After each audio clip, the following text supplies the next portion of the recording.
Dito na muna tayo sa pahinga ng mga magtutubat, Cheche. Inaabot na kasi tayo ng ulan. Upo ka dito sa tabi ko. Ano yung hawak mo? Yan ba yung manikang nakita natin sa ilalim ng puno ng balete kanina? Ano? Ayaw mo na makipaglaro? Gusto mong makausap si Ninang Sid?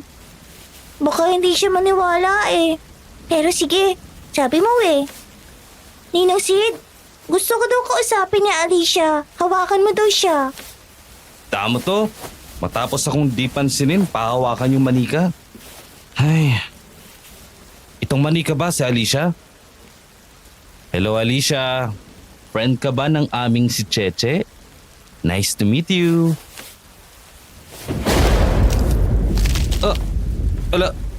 Naputo lang ulo. Sorry Cheche, hindi ko alam na marupok na pala yung manika. Napaigpit ng hawak ko. Nagulat kasi ako sa kulog. Ibibili na lang kita ng bago. Huy! Saan ka pupunta? Ang lakas ng ulan, no? Ninong, natatakot po ako. Nakalabas po si Alicia mula sa manika. Ayun na po siya nakatingin sa atin. Anong sinasabi mo, Cheche? Sinong nakatingin sa atin, ha? Nasaan? Wala naman akong nakikitang ibang tao dito.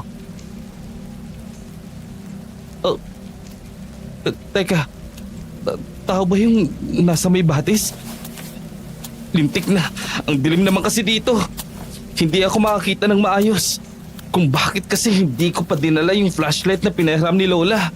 Ay, may tao ba dyan? May tao nga. Cheche, siya ba yung sinasabi mo na si Alicia?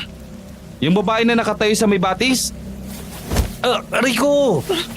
Cheche, bakit naman bigla mong pinanggigigilan yung braso ko? Bitaw ka ng konti, masakit. Ninong, galit daw po siya. Kukunin ka daw po niya. Natatakot po ako. Alis na tayo. Ano? Teka lang. Hindi ko maintindihan.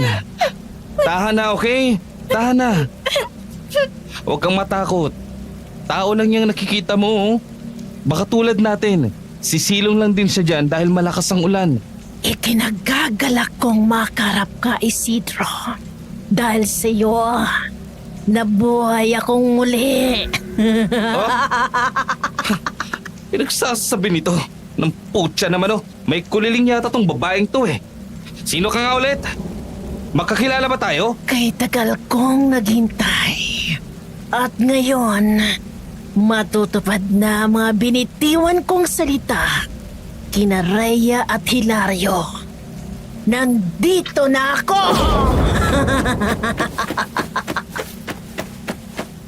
Nung pumorma yung babae na parang mabangis na hayop at gumalaw palapit sa amin, doon ko napansin yung panlilisik ng mata niya. Kumikisla pa yun ng pulang-pula. Doon ako kinabahan. Wala namang normal na tao na nagliliwanag ng ganun ng mga mata. Kaya naman bigla akong binitbit si Cheche at kumaripas na ako ng takbo sa ulanan. Kese hodang mapasa. Ang mahalaga, makalayo agad kami at makauwi sa bahay.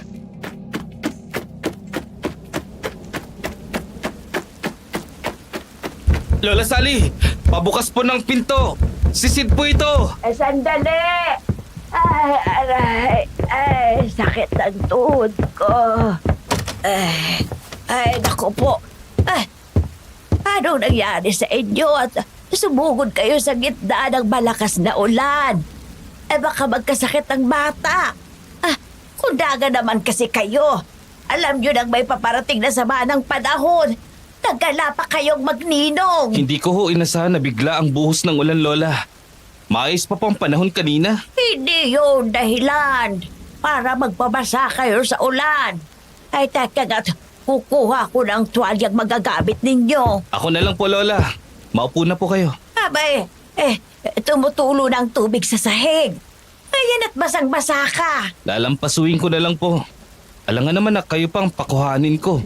Tingnan nyo nga po, oh, at iika-ika na kayong maglakad. Paano naman kasi itong rayuma ko? Umaatake na naman. Gawa ng malamig ang panahon. Teka la, kukunin ko lang po yung mga tuwalya. Iukuha ko na din po kayo ng medyas at langis ng niyog. para sa tuhod at talampakan nyo. Ay, kuha mo na din ang damit pabalit itong bata. Nabababad na sa basang damit na suot. Ay, ayan na nga ang sinasabi ko. Pinapahing ka na, Cheche. Bilisan mo, Sid! Pinapahing na itong bata. Eto na pang tuwalya at damit pamalit ni Cheche. Cheche, pupunasan na muna kita at papalitan ng damit, ha? Halika dito sa akin. Lapit ka. Lapit. Abay, bakit naman, Cheche? Kanina pa humihikbi itong bata, Sid. Ano ba kasing nangyari? Ay nako Lola, yan po ang dahilan kung bakit po ako nataranta kanina. Si Cheche kasi, bigla na lang pong nag-iiyak. Hindi naman ako maniniwala dyan sa sinasabi mo. Hindi naman maligalig na bata itong inaanak mo eh. Hindi ito basta-basta iiyak. Baka naman may dahilan. Siguro po gawa nung manikang katsan na nakuha niya. Ay, nako! Para nagsilbato ng ambulansya ang iyak nitong si Cheche. Ano pang nangyayari? Ano pang manika yun? Lumang manika po la. Sa tingin ko po, gawa yun sa sako na gawa sa abaka. Yung di kostura. Yung gamit sa sako na pinaglalagyan ng kopra, ganun ba? Opo, sakto po, yun. Saan naman niya kaya nakuha yun? Doon po sa puno ng balete na nakatanim malapit sa batisla. Ano? Ilang minuto nga din po akong hindi pinansin yan. Kausap lang yung manika, tapos bigla pong pinahawakan sa akin. Sabi daw nung Alicia na sa intindi ko po pangalan siguro nung manika.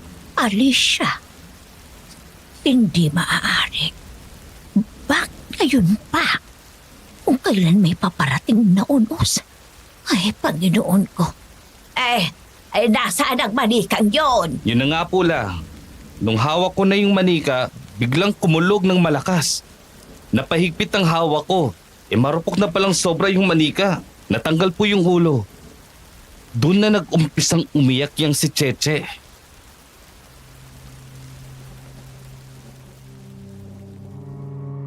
Nagpupunas ako ng buko noon kaya hindi ko napansin na nag-iba na ang timpla ni Lola Sally. Na natatakot na siya. Kaya naman, tuloy-tuloy lang ako sa pagkikwento ng naranasan namin ni Cheche sa may batis.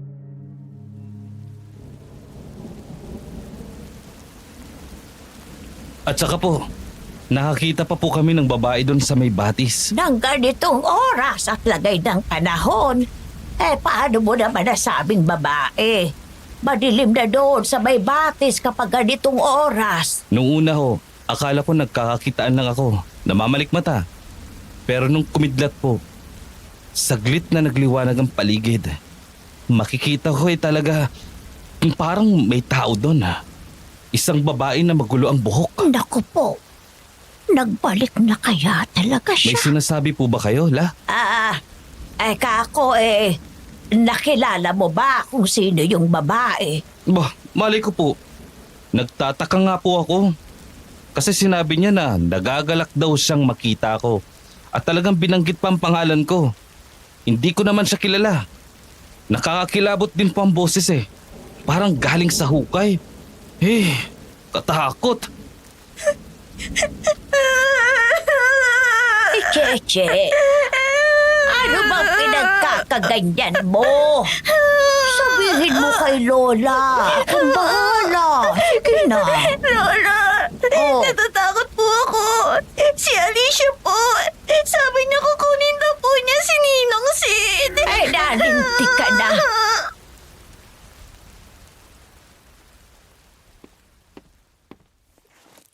13 anyos ako nung una kong makita ng harapan ang biological father ko. Aksidente ko siyang dinatnan na nasa bahay. Galing akong school noon. Inabutan ko siya na nag-aabot ng sustento kay Lola Sally. Hindi man lang niya ako tinapunan ng tingin. Basta umalis na lang siya pagkaabot ng pera. Bakit? Simple lang. Isa kasi akong lihim na dapat itago. Limutin. Iwasan. Isa akong anak sa pagkakasala. Dahil magpinsang buo ang mga magulang ko. First cousin sila. Nung malaman ko ang katotohanan yun, akala ko yun ang pinakabangungot ng buhay ko. Mali pala ako.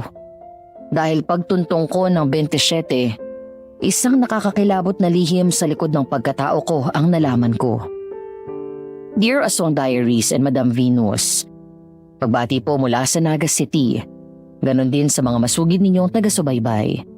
Ako si Isidro, pero tawagin niyo na lang akong Sid.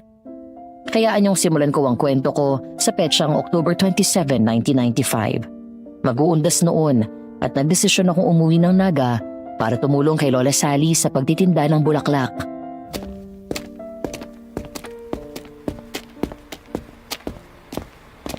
Nakakahiya. Naabala pa kita na ihatid ako. Wala po yun, Father. Masaya po akong tumulong. At isa pa, plus points ko po yun kay Papa God para i-bless po niya ang tindang bulaklak ng lola ko ngayong undas. Nabanggit mo nga pala kanina noong nasa bus pa tayo na taga rito ka rin. Saang banda bang sa inyo? May 3 kanto lang po ang layo ng bahay ng lola ko mula dito sa simbahan. Makalampas lang po ng plaza. Eh kung di mo mamasamain, maaari ko bang malaman kung sino ang lola mo? Si Lola Sally po. Sali ba ka mo? Yung may lumang bahay Kastila na dating pag-aari ng kilalang manggagamot na si Nena. Si Sally na pininsan ni Rhea. Yun nga po. Eh kung ganon, ikaw yung si Isidro. Opo. Pero tawagin niyo na lang po akong Sid, Father. Nakakatuwa naman. Kilala niyo po pala ako? Eh tanda kita kay Sally. Ako din ang nagbinyag sa'yo at nagbungkahe na pangalanan kang Isidro. Nalaman kong Mayo 15 ang karawan mo. Ilang taon ka na ngayon, iho? 26. 27 na po ako, Father. Kayo po. Ka-80 ko lang noong nakaraang linggo. Ang bilis talaga ng panahon. Huli kitang nakita, isanggol ka pa. Sid! Pwede yata si Sally ang tumatawag sa'yo. Talaga po ba? Isidro! Tama po kayo, Father. Si Lola Sally nga. Oo naman. Ang linaw pa ng mga mata niyo, Father. Mano po, Lola? Ay, pagpalain ka ng Diyos. Parang may ESP kayo ah. Talaga namang sinalubong niyo pa ako? Ay, nagkataon lang na nakita kita. Galing ako sa may bulaklakan ni Virginia at namili. Naubusan kasi ako ng aster at gladiola eh. Paano ibahanan ng mga bumibili ng bulaklak? Gayong 27 pa lang ng Oktobre. Mano po, Father Eli? Ay pagpalain ka ng Panginoon, Sally. Kailan pa po kayo bumalik dito sa atin? Ngayon lang. Halos kabababa ko lang ng bus. Magkasabay kami la. Siya nga! Ngayon ko lang din nalaman na ito na pala ang batang pinabinyagan mo sa akin noon. Tingnan nyo nga naman ang pagkakataon ay nagkasabay pa kayo. Oo, sadyang mabiru nga ang pagkakataon, hindi ba Sally? Ay tama nga kayo dyan, Father. Nagkita na lang din tayo, matanong na kita. Kailan ka may oras para dumaan sa simbahan? Matapos mong pagtitinda ko ng bulaklak, siguro sa hapon po ng 30. Ay, oo. Pwede na yun. Mas maaga tayong matapos sa pagbasbas, mas mainam. Malita ko'y sa atin daw dadaan yung bagyo. Dinig ko sa radyo ay mga gabi daw ng 2:00 ng Nobyembre ang dating. Kaya pala nangungulimlim na ng panakanakang langit. Maulan ang ating undas ngayong taon. Isang normal na pangyayari ang unos. Kung sakaling dumating, wala tayong magagawa, kundi ang manalangin na malampasan natin ang pangangalit ng panahon. Siyang tunay, Father. Oh, eto na pala ang aking sakristan. Ay paano?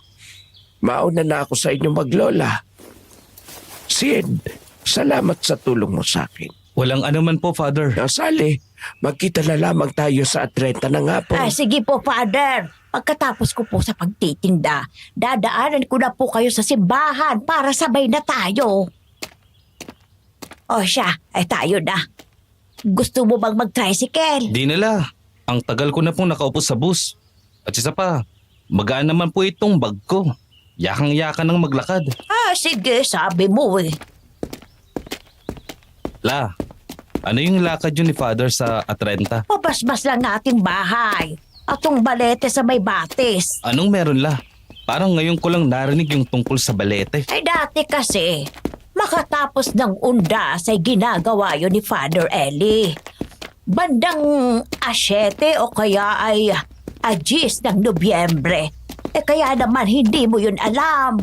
Hindi ba't laging atres ka umaalis? Ah, opo, tama yun. Kaya pala.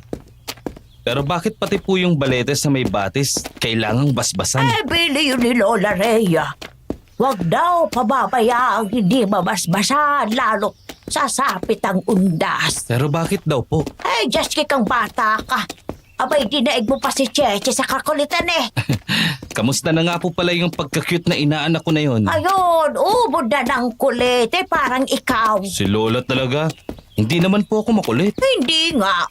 Maurirat ka lang.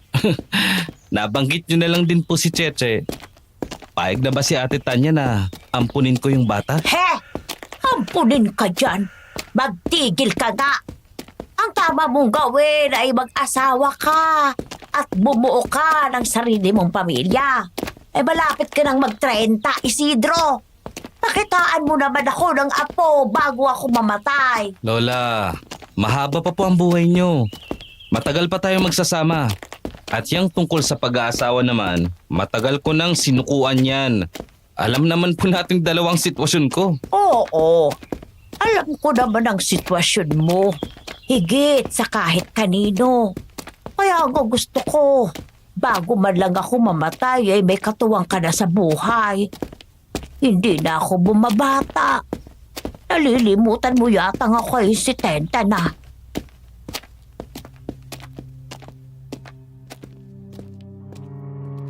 Hindi ko yun nalilimutan.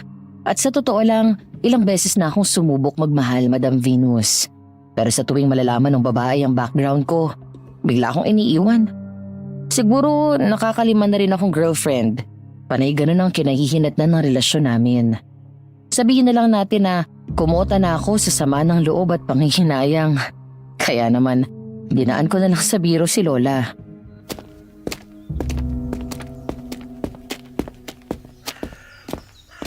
Parang nagsasawa na po yata kayo sa akin ah. Umiiral na naman yung pagiging dramatis mo, Isidro. Makinig ka sa akin. Hindi ako uugatan sa mundo. Malungkot ang mag-isa. Hindi ko gusto na danasin mo yun. Opo. Hayaan niyo po Lola. Mag-uwi ako dito ng 1,000 asawa sa susunod na uwi ko. Ay nako, ikaw talaga, ewan ko sa'yo. Lahat na lang dinadaan mo sa biro. Inikitan kang tao ka talaga. Lola, chill lang po. Payakap na lang ha. Loko ka talaga. Amoy tsampa ka. Siya, bitiw na. Nandito na tayo sa atin. Mamaya sabihin ng mga makakakita sa'yo naaabnoy ka na.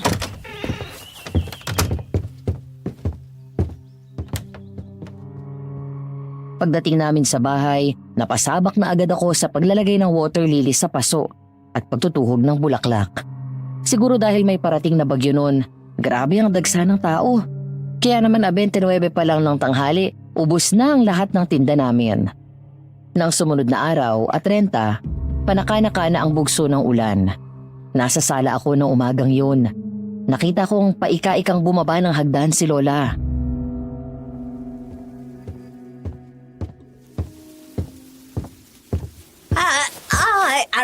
Aray. Ay, nako. Ang hirap ng tumatanda na. Ay, nagsasakitan ang mga buto gawa ng rayuma. Ay, lintis na panahon naman ito. Ubod ng ginaw. Nanunuot sa buto ang lamig. Ay. Sabi ko naman po sa inyo, dito na po kayo sa ibaba magkwarto. Tapos, paupahan nyo yung mga kwarto sa itaas. Oo nga, Sid, tama ka. Mahirap na para sa akin hanggang mag-akyat pababa sa hagdanang ito. Hayaan mo, kukuha ko ng tagalinis at paaayusin ko ang isang kwarto dito sa ibaba. Kung gusto nyo, ako na lang po ang gagawa nun para sa inyo. Aba, akala ko ba sasama ka sa akin? Ano, magpapaiwan ka dito sa bahay? Ngayon ka lang maiiwag mag-isa dito. Si Lola, nag-uulyanin na yata. Palagi po akong naiiwan dito mag-isa ha. Limot nyo na? Hindi ko nalilimutan. Pero kailanman, hindi ka pa naiwan dito mag-isa kapag undas. Mula nung mapabigay sa akin ang bahay na to at lumipat tayo dito. Kailan ka naiwan dito na mag-isa kapag araw ng mga patay? Ah, tama nga kayo no? Hindi pa kahit kailan. Ano naman pong masama? Balitang binumulto itong bahay na to na pamana ni Lola Rhea sa akin. Pero wala naman akong nakikita. Wala naman po pala. Bakit ako mag-aalala? Pero sabi ng mga kapitbahay ko, may nakikita daw sila. Ano daw pong nakikita nila? May ilan na nagsasabi na nakakakita daw sila ng paring pugot na nakapatong yung ulo sa Bibliyang hawak-hawak nito. Taas baba daw dyan sa may hagdan. Tanaw daw nila mula dyan sa malaking bintanang salamin. Ah, talaga lang ha? May iba naman na nagsasabi na may nakakalad ka daw ng kadena kapag gabi. Parot parito daw dyan sa may bakuran ko ang tunog. Kayo po Lola. Aba. May narinig na ba kayo? Wala daw kahit isa. Ganun naman po pala. Di wala akong dapat na ipag-alala. Pero nung dalaga pa ako, nung buhay pa si Lola Nena, at siyang may-ari nitong bahay, may nakita ako. Anong nakita niyo Lola? Isang babae, parang Espanyola. Magulong-magulo ang buhok niya. Pero bakas pa din ang ganda. Multo po ba? Hindi ako sigurado. Pero nung minsang maiwan ako dito ng gabi, nilapitan niya ako at hinawakan ng mahigpit sa braso. Nanlilisik ang mga mata niya at labas ang pangil. May multo po bang nakakahawak? Kaya nga sabi ko sa'yo, hindi ako sigurado. Pero nang maglaho siya, naiwan ang markadang kamay niya sa braso ko. Nagpasa pa nga yun eh. Naku po. Nako, natakot ka no? Sumama ka na sa akin. Si Lola naman nananakot lang kayo Hindi ako magloloko sa mga ganong bagay. Totoo kaya yung sinasabi ko sa'yo? Pero naulit pa po ba yung naranasan nyo? Hindi na. Dahil mula nung naranasan ko yon, sinigurado ko na hindi ako naiiwang mag-isa rito, lalo na kapag gabi. At hindi na din ako nagtagal dito. Umuwi na ako sa amin. Ganun naman po pala. At isang beses nyo lang naranasan. At gabi pa. Wala akong dapat na ikatakot. Maaga pa po. At isa pa, dalaga pa kayo nun. Malay ba natin kung lumayas na yun? Abay, matapang. Ayaw mo talagang sumama sa akin. Baka gabihin ako. Sige ka. Hindi po. Aayusin ko po ang magiging kwarto nyo dito sa ibaba. Para naman hindi na kayo mahirapang magparot pa rito dun sa hagdan. Ay, siya, sige. Bahala ka na nga.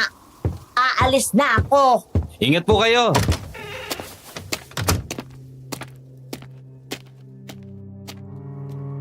Pero ako pala ang dapat mag-ingat. Dahil gagabin pala talaga si Lola at makararanas pala ako ng pagpaparamdam sa akin. Ganito ang nangyari. Di nagpaiwan ako. Inayos ko yung isa sa kwarto sa ibaba ng bahay na sa tingin ko maganda para kay Lola. Hinapon ako. Namalayan ko na lang na lubog na ang araw. Doon ako nalintikan. Nagsimula ang lahat sa kalabog na narinig ko sa ikalawang palapag.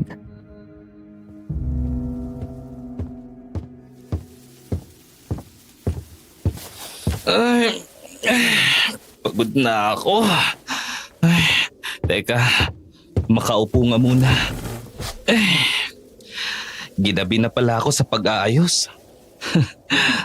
Sana magustuhan ni Lola yung ayos ko sa kwarto niya. Brownie! Huy! Tigilan mo yung pag-aalulong mo. Huy!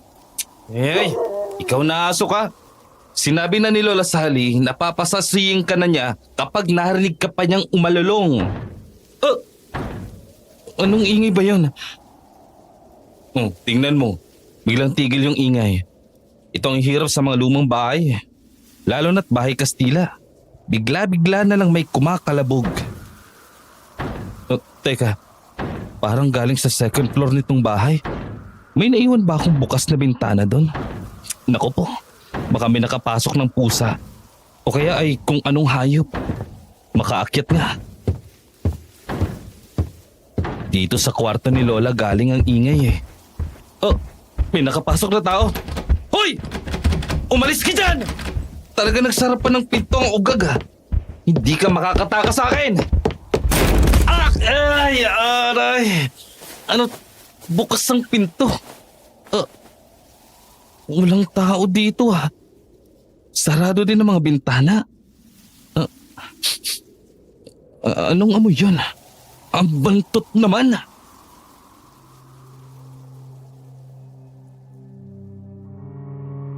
Gamit ang buong bigat ko, binunggo ko yung pinto.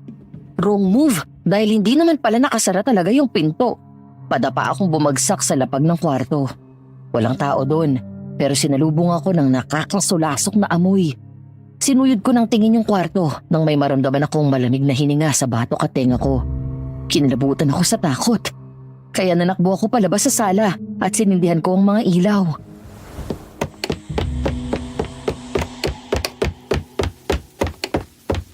Ay, ang tagal naman ni Lola. Hindi pa ba yun uwi? Totoo yata yung mga sabi-sabi na nasagap ni Lola dito sa bahay.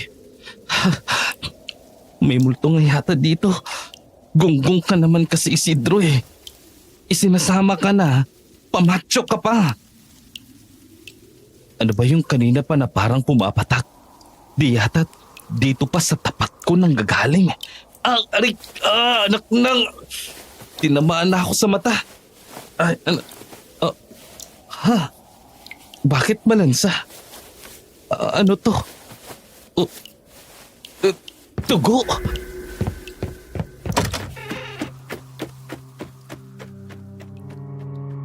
Ewan ko kung saan galing ang pumapatak na tigatig ng dugo. Hindi ko na inalam. Basta kumaripas ako ng takbo palabas ng bahay. Saktong dating naman ni Lola na binubuksan na pala ang gate. Inabutan niya ako na parang baliw na nananakbo. Panay ang pahid sa mga patak ng dugo na tumulo sa akin mula sa kung saan.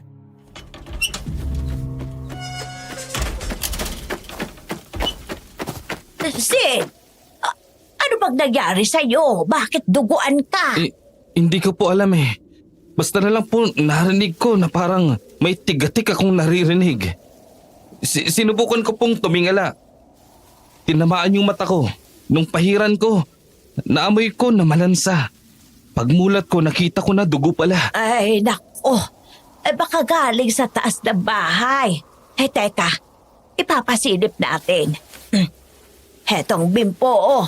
Pahirin mo yan. Baka makita ka ni Cheche. Kasama niyo po si Cheche? Oo.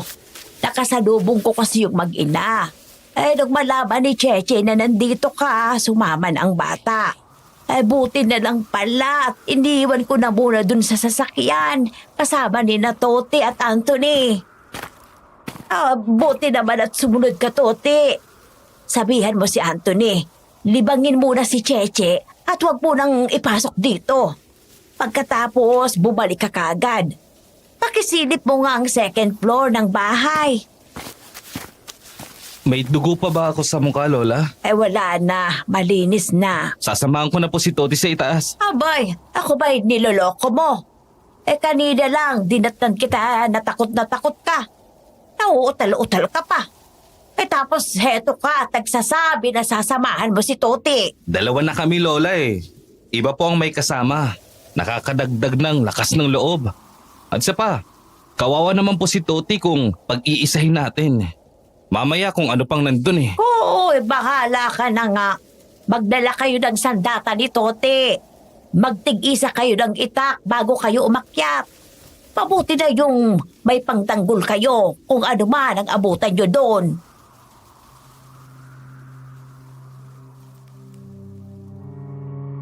Nang makabalik si Toti, magkasama kaming nagpunta sa kusina at kumuha ng mga itak. Tapos, sugod marino kami na umakyat sa taas. Tiningnan namin isa-isa yung mga kwarto hanggang sa may nakita kami na nagpabaliktad ng mga sikmura namin. Dahil sa halong pandidiri at takot, nagunahan kami ni Toti na makababa ng hagdan. Dinat na namin si Lola na nasa sala at nagtatakang nakatingin sa amin.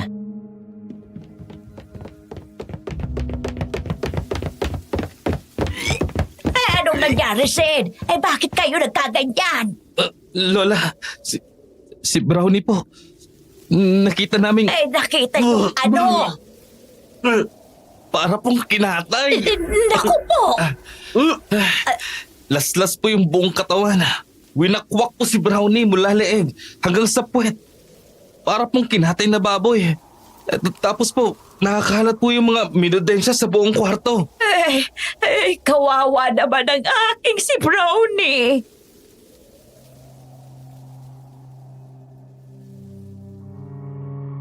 Walang may kaya sa amin na linisin yung karumal-dumal na kalat. Kaya umupa na lang si Lola Sally ng maglilinis ng dugo ang kwarto at maglilibing kay Brownie. Ako naman, nilibang si Cheche sa bagong kwarto ni Lola sa baba. Panay ang tanong niya bakit wala na si Brownie. Buti na lang, nakatulog siya agad. Pero kinabukasan nagkukulit pa rin siya. Kaya pagkakain ng umagahan, nagdesisyon ako na ipasyal siya.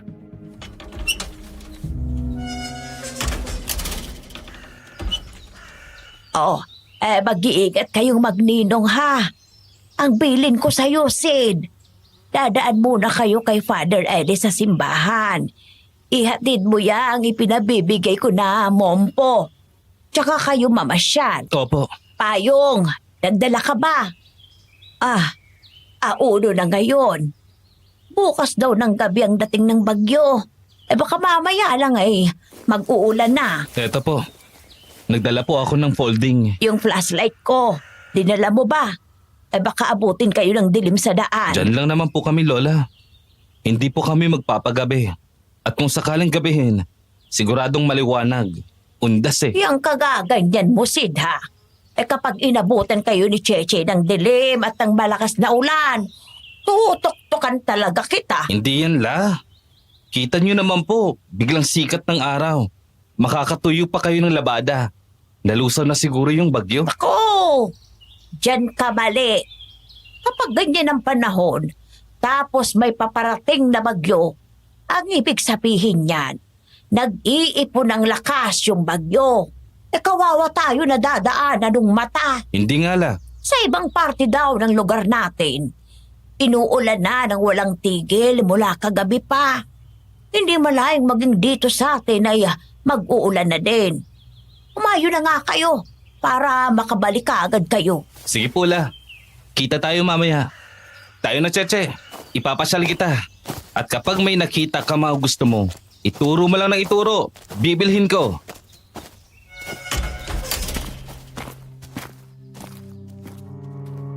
Katulad ng bili ni Lola Sally, dumaan muna kami sa simbahan para iabot kay Father Eli yung mompo. Pero bago pa kami makarating sa simbahan, nakasalubong na namin si Father Eli sa may plaza.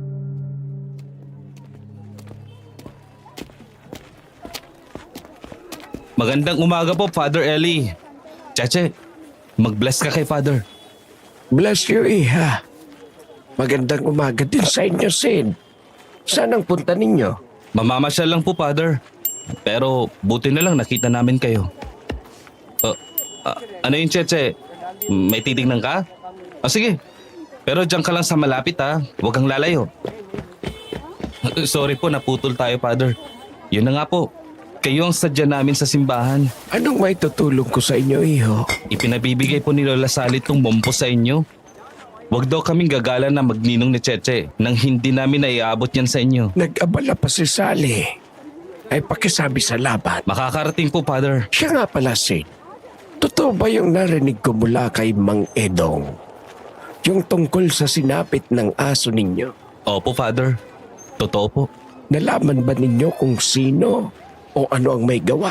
Hindi po eh. Kahit ba konti, wala kayong ideya. Wala po. Pero nung gabing yun, nakaramdam po ako na parang minumulto po ako. Bakit naman? Nakarinig po kasi ako ng lagabog. Tapos nung umakyat po ako para tingnan, parang may nakita po akong naglalakad. Sumara pa nga po yung mag-isa yung pinto ng kwarto ni Lola. Pero nung tingnan ko, wala namang tao. Baka malikmata, Iho. Alam mo naman itong mga mata natin kung minsan ay mapaglaro. Yun na nga lang po ang iniisip ko, Father. Pero ibang klase po yung baho na inabutan ko. Nakakabaliktad po ng sikmura. Parang bulok na may halong amoy ng asupre. Sumakto pang kumurap-kurap yung ilaw sa kwarto ni Lola. Ano? Yata't nagbalik na si Alicia. Ano po yan, Father? Ups, muntik na pong mabasag ang mumpo. Ay, nako, ano ba naman to? Ay, tumatanda na talaga ako. Maluwag na ang panghawak. Ay, mabutit na sambot mo, Sid. Teka, natawag ako ng aking sakristan. Dan! Pakuha naman itong mumpo. Dadalhin natin ito sa altar ng simbahan. Ingatan mo, donasyon yan. Okay lang po ba kayo, Father? Oo. Ayos lang ako, Sid. Baka medyo pagod na ako. Iba na kasi ang lakas ng tao kapag tumatanda. Konting galaw lamang nakakaramdam na agad ng pagod at pangangalos. Eh, paano? Uuwi na ako. Mag-ingat kayo sa pamamasyal ninyo. Opo, Father. Salamat po.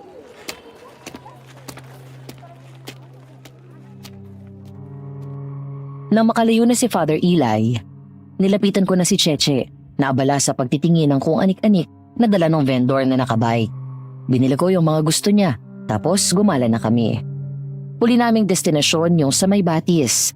Doon na kami inabot ng sama ng panahon. At nung babaeng parang may kuliling, ngayon balik na tayo sa maulang gabi kung saan nagiiyak si Cheche.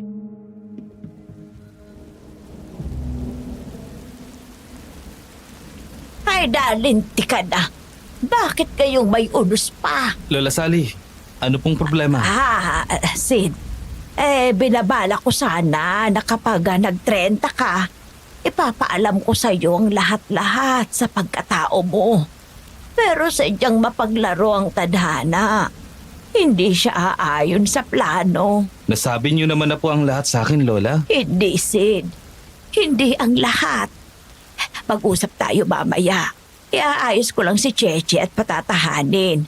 Kapag tunog ng bata, mag-usap tayo dito sa salas. Panahon na para malaman mo ang buong katotohanan kung bakit naging ganyan ng iyong kapalaran.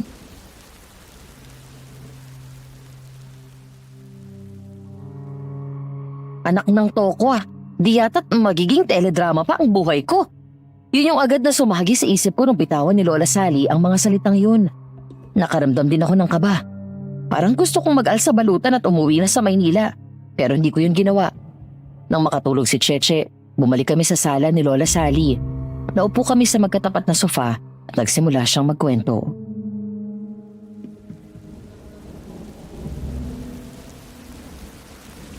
Katulad ng alam mo, Sid, ako ay ikalawang pinsan na lang ng Lola Rhea mo. Naging magpinsan kami dahil lang nanay ko ay pamangkin ni Lola Nena na lola ni Lola Rhea mo. Opo, kung baga, may tuturing na po kayong malayong kamag-anak. Ganun na nga. Kaya naman ang ipatawag nila ako para sa akin kay habilin. Nabigla talaga ako. Una matagal na kaming walang komunikasyon. Pangalawa, isa akong matandang dalaga. Anong alam ko sa pag-aalaga ng bata? Pero kinupkup mo pa din ako, Lola. Inalagaan mo ko at pinalaki ng maayos. Na hindi naging madali. Halos lahat ng to, kinaya ko para lang mapalaki kita. Kahit yung si Father Eli, palagi kong inaabala nung sanggol ka pa lamang. Ang laki po ng aking pasasalamat sa inyo, La. Kung hindi po ninyo ako inalagaan, baka kung ano na lang po ang naging buhay ko. Baka itinapon na lang ako sa ampunan. Hindi man kita tinanggap. Sinisigurado ko sa iyo na hindi ka hahayaan ni Lola Rhea na mapunta sa ampunan. Hindi na nila uulitin ang naging pagkakamali nila sa anak ni Alicia. Alicia? Lola, yan po yung pangalan ng babaeng nabanggit ni Cheche. Binibiro niyo po ba ako? Sana na lang talaga ay nagbibiro ako, Sid. Para naman tumatawa tayo ngayon. Lola, ano po ba ang gusto niyong sabihin? Medyo naguguluhan po ako. Natatakot din. Ano pong kinalaman ng Alicia sa lahat ng ito? Sid, alam ko na mabait kang bata. Alam ko na hindi ka nagtanim ng sama ng loob sa mga magulang mo at sa mga kamag-anak natin. Kahit pa ang totoo ay iniiwasan ka na nila. Wala na sa akin yun, La. Sapat na po sa akin na minahal niyo po ako. Biyaya ko na po yung maituturing. At nagpapasalamat ako na lumaki kang ganyan.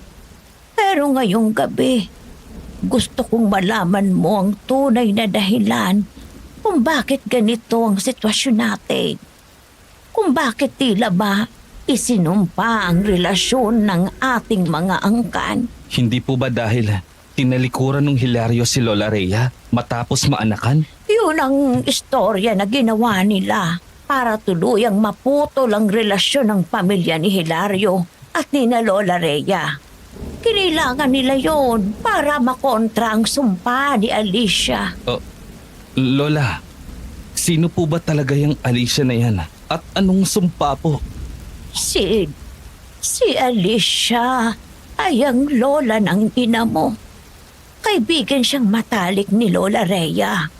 Galing siya sa pamilya ng mga satanista na naging aswang kapalit ng yaman at kapangyarihan.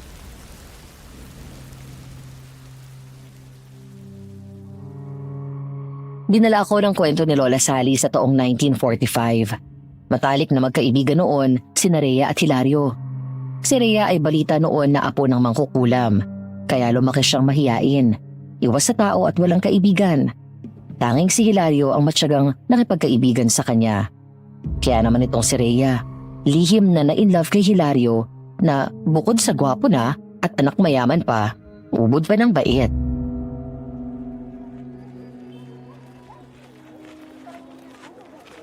Pabili nga po ng 2 balot ng insenso at kamanyang.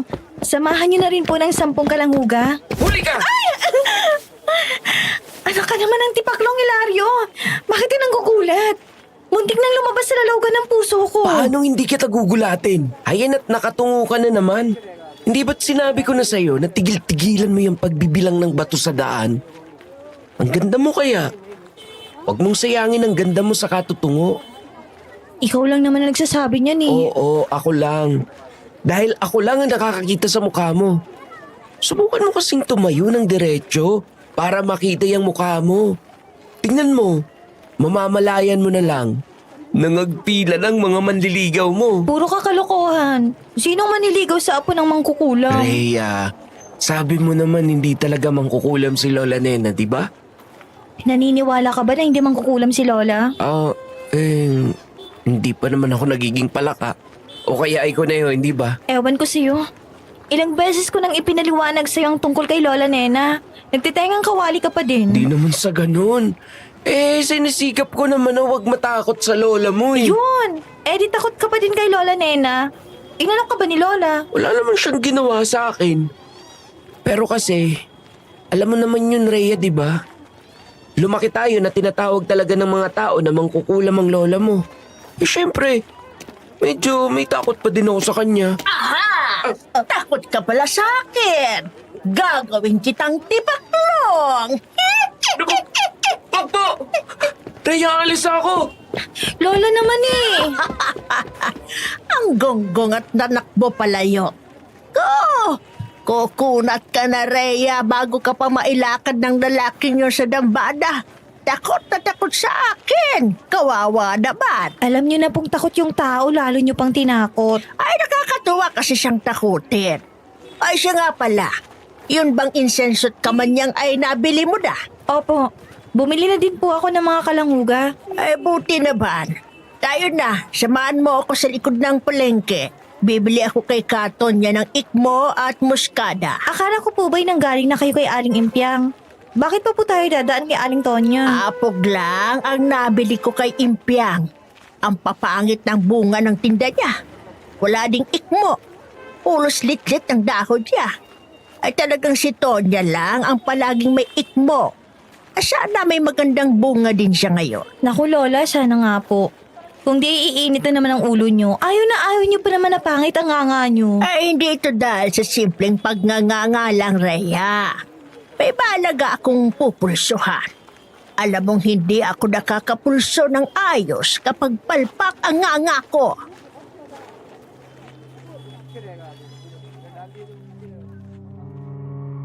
Sabi ni Lola Sally, hindi mangkukulam si Lola Nena.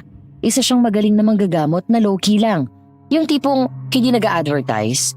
Kung sakaling may makaalam o mag-refer, dun palang malalaman ang galing niya. Isa si Father Eli sa nakakaalam nun. Minsan daw, habang nasa plaza yung maglola, bigla silang hinagip ni Father Eli na 50 anyos pa lang noon.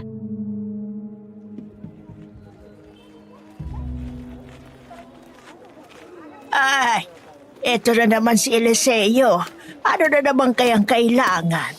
Magandang umaga sa inyo, Aling Nena, Rhea. Magandang umaga din po sa inyo, Father. Magandang umaga din sa iyo, Father Eli. Mabutit na kasalubong ko kayo. May sadya ako sa inyo, Aling Nena. Ano yon? Kagabi, nagpunta sa akin si Kap. Nakikiusap na dalhin daw kita sa barangay. May mahalaga daw silang isasangguni sa iyo. Sinabi ba sa iyo ni Kap kung tungkol saan? Doon tayo sa may sulok. Baka may makarinig sa atin. Pwede na tayo dito. Walang masyadong dumadaan. Ay, tungkol ba saan yan, Father? At kailangan pa talaga natin lumayo sa mga tao.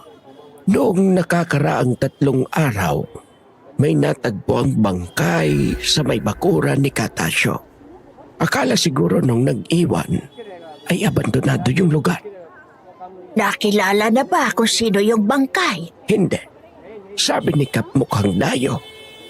At sa tansya daw nila, tagalungsod. Aba, bakit hindi pa tumawag ng pulis? Bakit ako? Ay, hindi ako investigador. Albularyo ako. Hinihinalang biktima ng aswang ang nakitang bangkay. Wakwak ang dibdib at sikmura ng biktima. Nawawala din ang puso at atay. Kailangan nila ng tulong mo para makausap ang kaluluwa ng biktima. Hindi nakikipag-usap ng ayos ang kaluluwa ng mga namatay sa karumal-dumal na paraan. Kadalasan ang naiiwan sa mga yan ay takot o kaya ay galit. Baka naman pwedeng makiusap kami sa iyo. Sa makalawa ay darating ang mga pulis. Iaalis na ang bangkay dito sa lugar natin. Mahalagang malaman natin kung sino yung aswang at nang makapag-ingat. Father, alam kong naniniwala ka sa mga nilalang ng dilim. Pero hindi pa tayo sigurado kung aswang nga ba talaga ang salarin.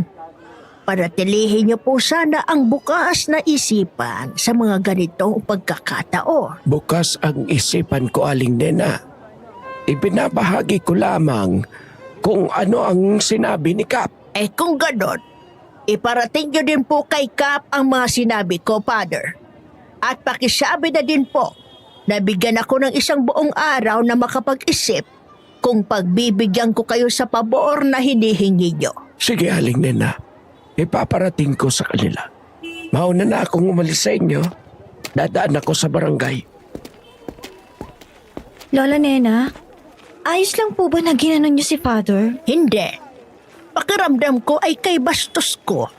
Patawad po, Panginoon.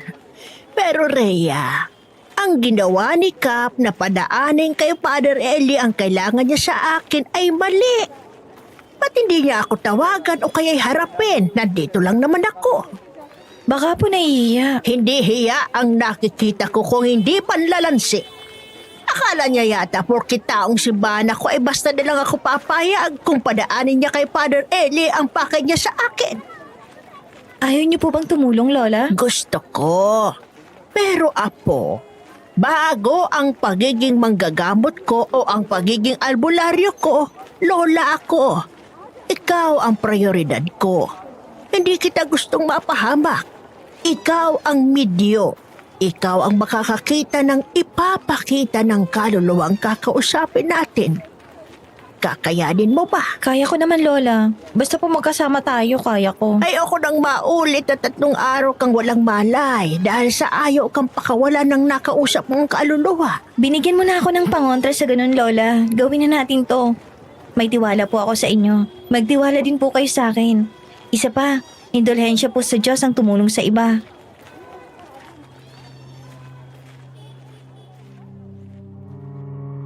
Daig pa daw ni Father Eli ang nanalo sa ripa nung ipaalam ng maglola na gagawin nila ang request ni Kap. Kaya pagdating ng hapon, Dinayo na nila yung morgue kung saan nakatago yung bangkay. Nang may handa ang lahat ng gamit at pinatay na ang mga ilaw, sinimulan na ni Lola Nena ang pagtawag sa kaluluwa. Si Rhea ang nagsilbing medium o tulay para ibahagi ang nais iparating ng kaluluwa.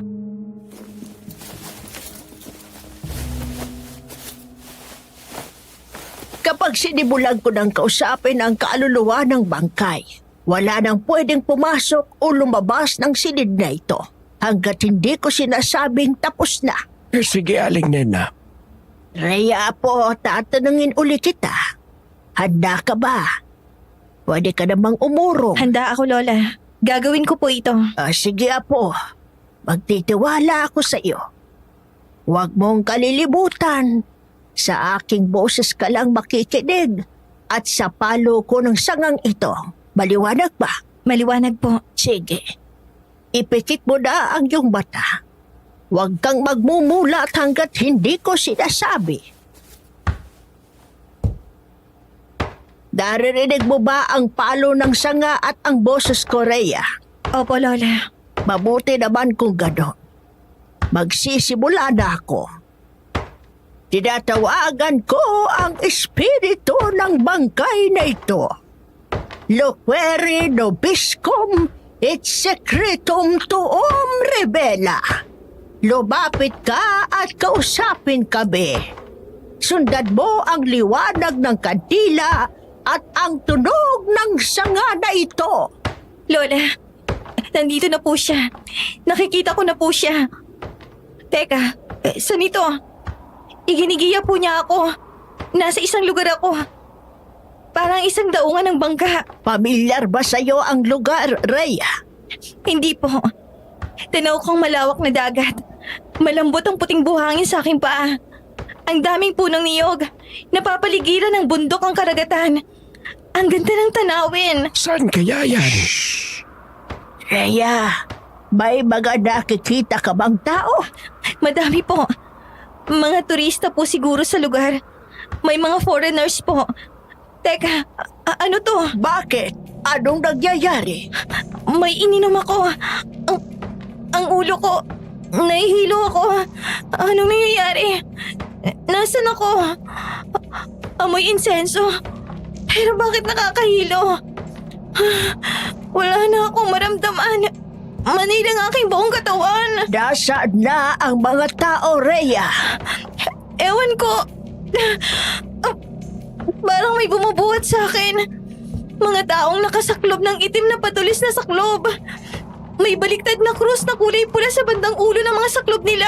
Ay naku po, Panginoon, mga kulto. Rhea, Apo, magbulat ka na. Umalis ka na. Huwag daw po. May ibinubulong siya. Nakikiusap. Tapusin ko daw. Parang awa ko na daw. Tapusin ko at... Iuwi daw natin siya sa mga magulang niya.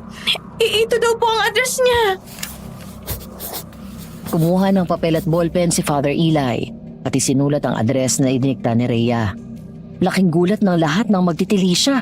Naihagis pa ni Father Eli ang hawak na ballpen.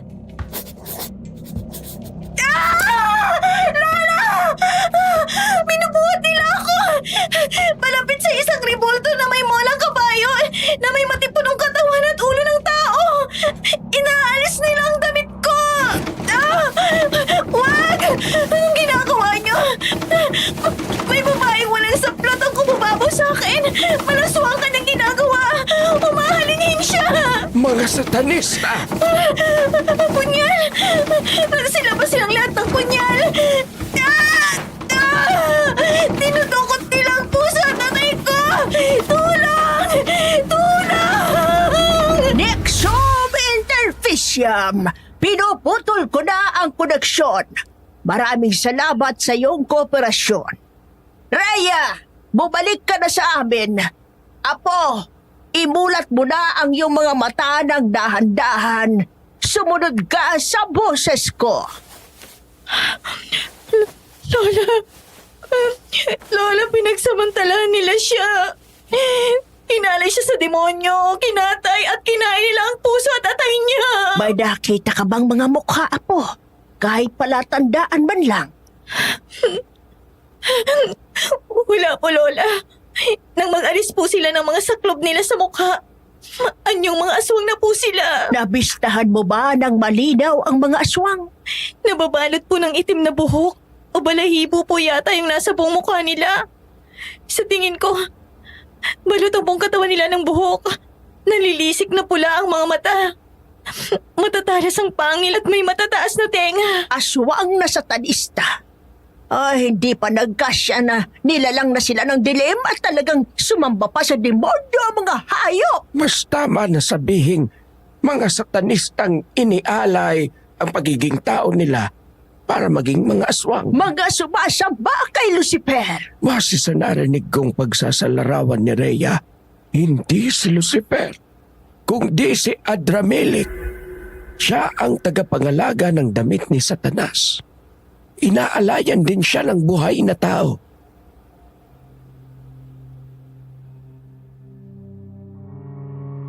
Ramdam na ramdam ko ang kilabot habang nagkikwento si Lola. Tapos, ang lamig pa ng panahon kasi patuloy ang buhos ng ulan sa labas na sa tingin ko lalo pang lumakas. Tuloy sa pagkikwento si Lola Sally. Sabi niya, ilang linggo ang lumipas mula doon sa pagmimedium ni Rhea. Nasa palengke si Lola Nena noon. Pinuntahan ni Hilario si Rhea at binalitaan na may bagong salta sa lugar nila.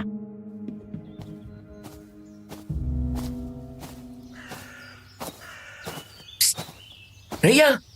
Rhea! Anong ibinubulong mo dyan, Hilario? Para kang lulumbo. Si Lola Nena nandyan? Wala, nasa palengke. Bakit? Anong kailangan mo kay Lola? Wala naman. Pero eto ang iskabeche. Nagluto si Mama. Bigyan daw namin si Lola Nena. Bakit hindi ka pumasok muna at hintayin mo si Lola para ikaw mismong magbigay? Natatakot pa ako sa kanya eh. Baka mamaya may masabi ako mali.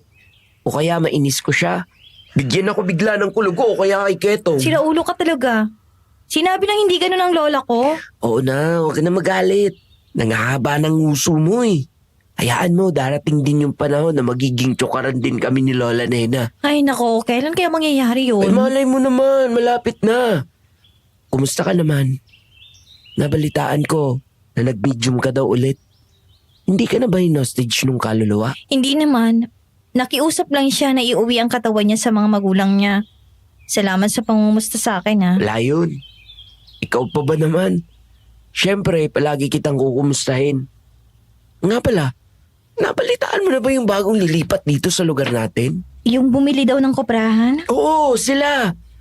Nakita daw nung isang araw sa barangay hall yung buong pamilya. Nagbigay daw ng konting donasyon. Konti, pero grabe ang ngiti ni Kap. Ayos ah. Bonggang pasabog agad. Nagpaabot din daw ng tulong sa simbahan. Pero katulong lang ang nag-abot. Bulong-bulungan. Na may kalakihan daw ang halagang ibinigay. Kaya pala nakita ko nagpapapinta si Father Eli ng bubungan ng simbahan. Matutuwa din ang mga taong simbahan sa nangyari. Balita ko, may anak daw na babae. Usap-usapan sopistikada at talaga namang maganda. Buti naman at may maganda na dito sa lugar natin. Dalawa nang maganda sa lugar natin. Ay, oo nga. Dalawa sila ng nanay niya. Kung maganda yung babae, edi syempre maganda din ang nanay Ay, niya. grabe. Ang hina mo naman. Ikaw po ang tinutukoy ko. Dalawa na kayo. Ilang beses ko bang sasabihin na maganda ka? Ikaw lang itong ayaw maniwala eh. Parang tuwang-tuwa ka na ibababa ang sarili mo. Nakatungo ka na naman. Kung maganda ako, bakit hindi mo ako nililigawan? Ano? Ugok. May sinasabi ka, Rhea? Tumungay ka kasi. Hindi kita marinig na ayos. Sabi ko salamat kasi magandang tingin mo sa akin. Maganda ka naman talaga, Apo. At ikaw naman, Hilario, ano't nandito ka sa labas? Ayaw mo bang pumasok sa bahay? Ano po, inihintay po ako ni Mama sa bahay. Tsaka na lang po siguro. Palagi mong tandaan na bukas ang bahay ko para sa'yo, iho. Sige po, salamat po. Rhea, alis na ako. Bigay mo na lang kay Lola Nena yung pinabibigay ni Mama. Ano ba yan? Dala ba ni Hilario yan? Escabeche daw po, pinabibigay ng mama niya. Ay, sobra talaga ang takot sa akin ng taon yun, ano? Ay, sobra po, Lola. Natatakot na gagawin niyo daw po siyang palaka. Hindi ko pa nasusubukan yan. Gawin ko nga kaya. Lola naman. Para biro, Rhea. Sana naman ay matutunan ng batang yon na lumapat ang loob sa akin. Sabi ng aking mga gabay ay magdadaan daw ang batang yun sa mabigat na pagsubok. Hari naway, malampasan naman niya.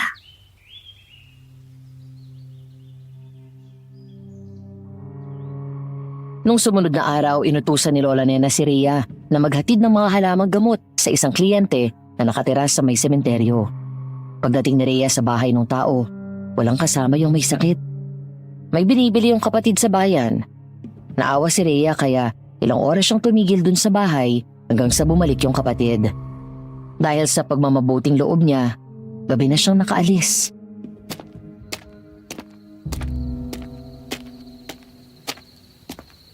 Bakit naman kasi alam ng may sakit yung kapatid, iniwanan pa? Akala ko naman gamot o kaya pagkain ang binili. Yun pala, bandana lang, makakapaghintay naman yun. Awo ka din! Eto na nga't pauwi na ako, mananakot ka pang aso ka, ha? Teka, saan nga ba yung daan palabas nitong sementeryo? Aray! Ay, nadapa pa ako. Ano ba yun? Oh, ha?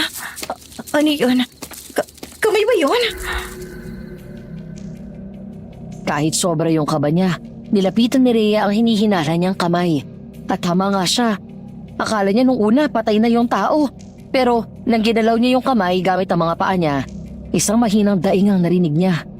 Huminga siya ng malalim at nanginginig ang kamay na kinahawi niya yung damo. Nang hilakbot siya sa kanyang nakita. Ano ko po? Kamay nga. Kamay ng tao. Buhay pa ba to? Buhay! Buhay pa nga. Teka, tatawag ako ng tulong para sa'yo. Ano bang lagay niya? Bakit siya nandito? Mahawi nga tong damo na to. Diyos na mga bagay! May aswang! Tulong! Sakala! May aswang! Walang tigil sa kasisigaw si Rhea kasabay ng pananakbo niya. Hindi na niya inisip na baka masabihan siyang eskandalosa. Ang mahalaga ay may makapansin sa kanya. Nagbunga naman ang ingay niya. Isang tanod na nagroronda ang nakarinig sa kanya. Nagtawag agad yun ng tulong pero hindi na umabot sa ospital yung tao. Nakatakas din ang aswang na nakita niya. Nasa labi siya ng ospital nung dumating si Hilario.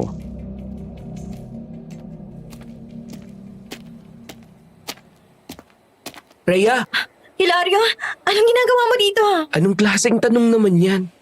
Natural, pinuntahan kita. Ha? Paano mong nalaman na nandito ako? Napansin namin na nagkakagulo ang mga tao sa harap ng bahay ni Lola Nena.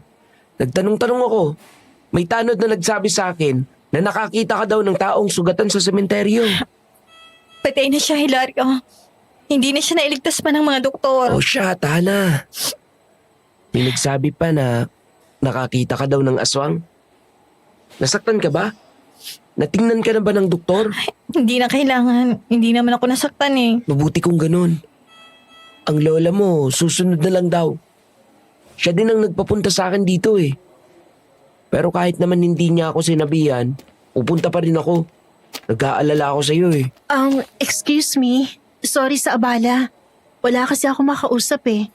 Baka lang alam niyo kung saan dinala yung nakita doon na sugatang tao? Yung natagpuan sa sementeryo? Ikaw yung anak ng bagong lipat na pamilya, di ba? Oo, ako nga yun. Bakit may tinatanong kung nasan yung biktima? Kanina pa kasi nawawalang isa sa mga tauhan namin sa koprahan. Walang makapagsabi kung nasan siya. Nabalitaan ng mga magulang ko na minatagpuan daw na sugatang lalaki doon sa sementeryo. Titingnan ko lang kung siya yung tauhan namin.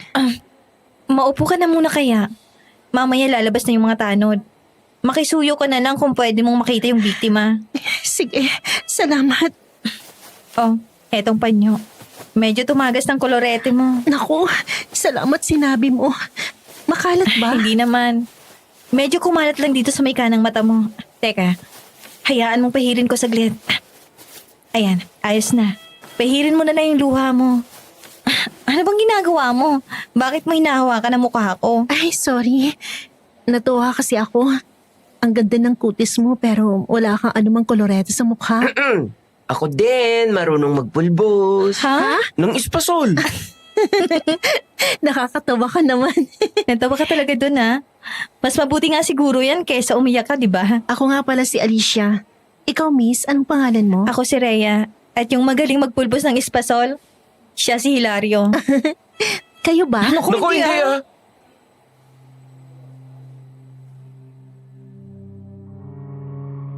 Nung lumabas yung mga tanod, nakiusap si Alicia na makita yung biktima. Tama nga ang kutob niya. Yun nga yung nawawala nilang tauhan sa koprahan. Nakatanggap man ng masamang balita si Alicia, nagkaroon naman siya ng 2 bagong kaibigan. Dahil pagkatapos ng pagkikilala nila sa lobby ng ospital, naging close ang 3. Pero hindi ayon si Lola Nena sa pakikipagkaibigan ni Rhea sa bagong salta.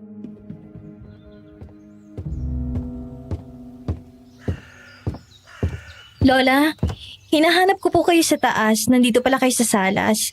Magpapaalam po sana ako na lalabas lang po muna ako. Saan ang punta mo? Sa plaza lang po kasama sina Hilario at Alicia. Tapos mamaya po, ipapasyal daw kami ni Alicia sa may koprahan nila. Nadadalas yata yung paglalabas mo. Hindi ko naman minamasama. Pero ang sinasamahan mo, hindi maganda. Oh, akala ko ba ay lalabas ka? Ano at naupo ka dyan sa sofa? Lola, minsan lang po kayo magkomento tungkol sa mga tao sa paligid ko at kadalasan, hindi po kayo nagkakamali.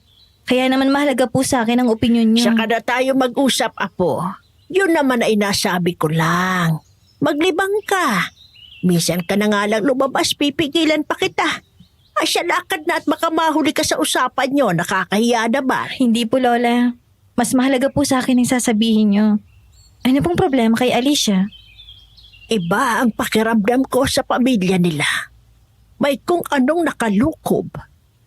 Hindi ko pa matukoy kung ano, pero hindi maganda. Salamat po sa pagsasabi sa akin, Lola. Mag-iingat po ako. O, hindi ka ba nagagalit sa akin? Kokonti na lang kaibigan mo, wala pa akong masabing maganda. Lola, wala naman po kayong nasabing masama kay Hilario. Si Hilario ay hindi kaibigan para sa iyo, Rhea. Oh, bakit mo ako tinititigan ng ganyan? Baka akala mo hindi ko nahahalata na may pagtingin ka kay Hilario. Doon pa. Akala mo ba panibiro lang ako? Hindi po. Alam ko naman po na alam niyang lihim kong pagtingin kay Hilario. Oy, kumusta na ba kayo? Malapit-lapit na po akong hindi maglalabas ulit, Lola. Bakit naman? Sinusulit ko na lang na makasama siya, Lola. Sa tingin ko po kasi, malapit na siyang sagutin ni Alicia. Ay, Apo. Pagbigyan niyo na po ako, Lola. Ako at ang puso kong duwag na hindi kaya magtapat. Pero hindi din po kayang lumayo.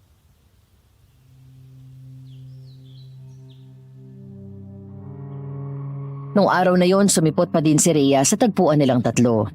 Enjoy sila sa paggala at pagkikwentuhan. Pagdating ng gabi, una nilang pinauwi si Rhea dahil magkalapit naman ang bahay ni Hilario at Alicia. Pero iilang minuto pa lang na nakakauwi si Rhea, hayun, at may kumakatok na sa gate nila. Paglabas ni Rhea sa kwarto niya, sinalubong na siya ni Lola Nena ng masamang balita.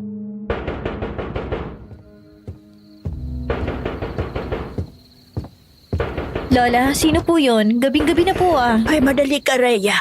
Ako'y samahan mo sa barangay. Tanod ni Kap yung nagagatok. Nasa barangay hall daw sina Alicia at Hilario. Ha? Bakit daw po? Kay hiwalay lang namin kanina. Inatake ng aswang. Ano? Oh,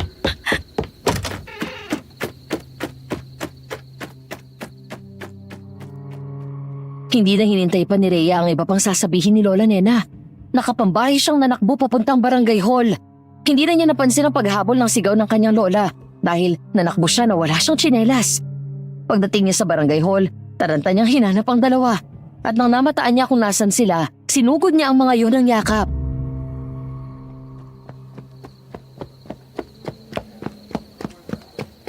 salamat sa Diyos at ligtas kayo. Nasaktan ba kayo? Nasaan ang mga sugat nyo? Parating na si Lola. Hayaan nyo, ihingi ako ng gamot. Rhea, kumalma ka na muna. Wala kami sugat. Pero mukhang ikaw ang kailangan ng first aid. Ha? Bakit ako? Hindi naman ako inatake ng aswang. Oo nga. Pero yan at nagdudugo ng paa mo.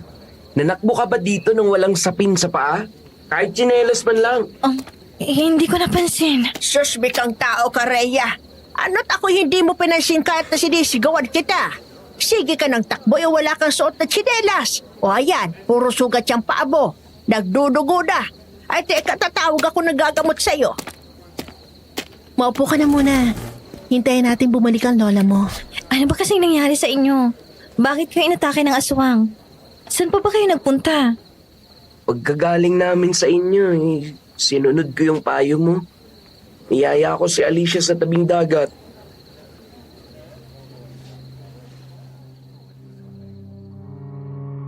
Naalala ni Rhea yung naging usapan nila ni Hilario. Nasa eatery silang tatlo noon. Habang nasa CR si Alicia, sinabi ni Hilario na tatanungin na niya si Alicia kung pwede na silang maging magkasintahan. Pinayuhan siya ni Rhea na romantic ang tabing dagat sa mga ganong sitwasyon. Ang lokong Hilario na hindi makapaghintay, nagdesisyon na gawin ang pagtatanong nung gabing yun. Ganito yung nangyari.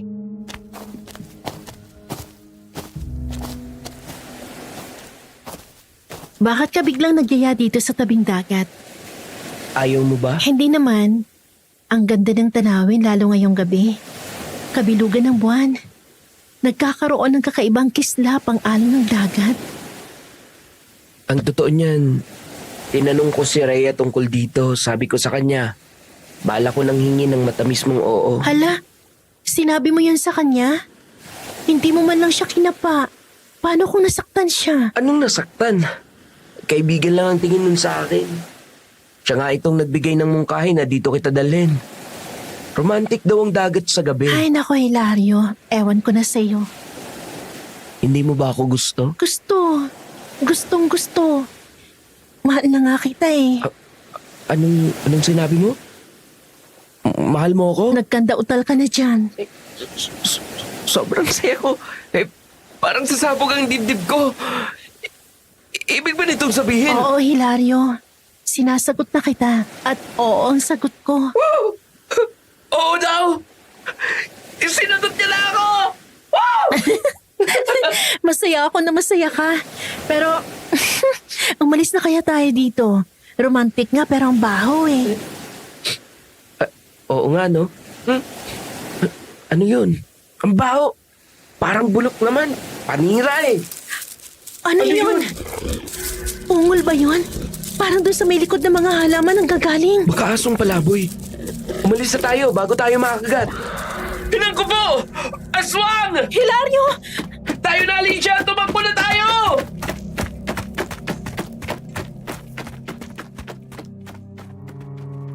Buti na lang, nang makalayo sila sa tabing dagat, saktong nakasalubong sila ng nagro-rondang mobil. Nung makita na taranta silang nananakbo, agad silang nirespondihan. Naabutan pa ang aswang pero hindi nahuli. Ayon sa mga humabol, masyado yung mabilis. Naglaho na yun ng tuluyan nang makaabot sa nagtataasang talahiban. Dahil sa report ng mga tanod, iniutos ni Cap na kalbuhin na ang mga matalahib na mga bakanting lote at iba pang lugar.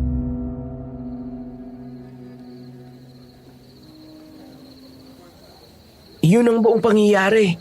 Kaya kami dinala dito para hingan ng statement. Yung sa pagsagot ko kay Hilario. Masaya ako para sa inyong dalawa.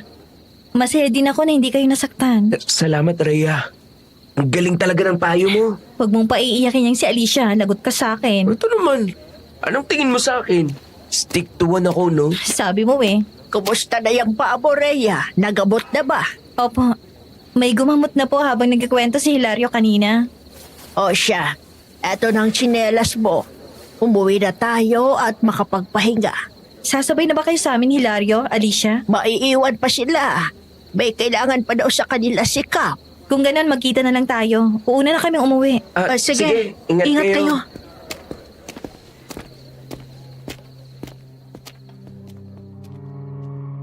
Pero hindi na nagkaroon ulit ng oras na makita-kita yung tatlo. Nagkaroon na ng sariling mundo si Alicia at Hilario. Isang mundo na walang lugar si Rhea.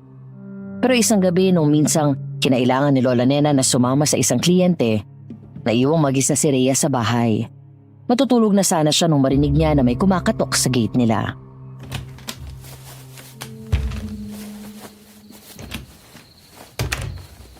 Nilako ng pinto sa likod. Sarado na din ang mga bintana. Ayos na to. Makatulog na nga. Sino naman kaya yun? Gabi na. Rhea! Rhea! Yoo! Tao po! Boses ni Hilario yun ah. Hilario!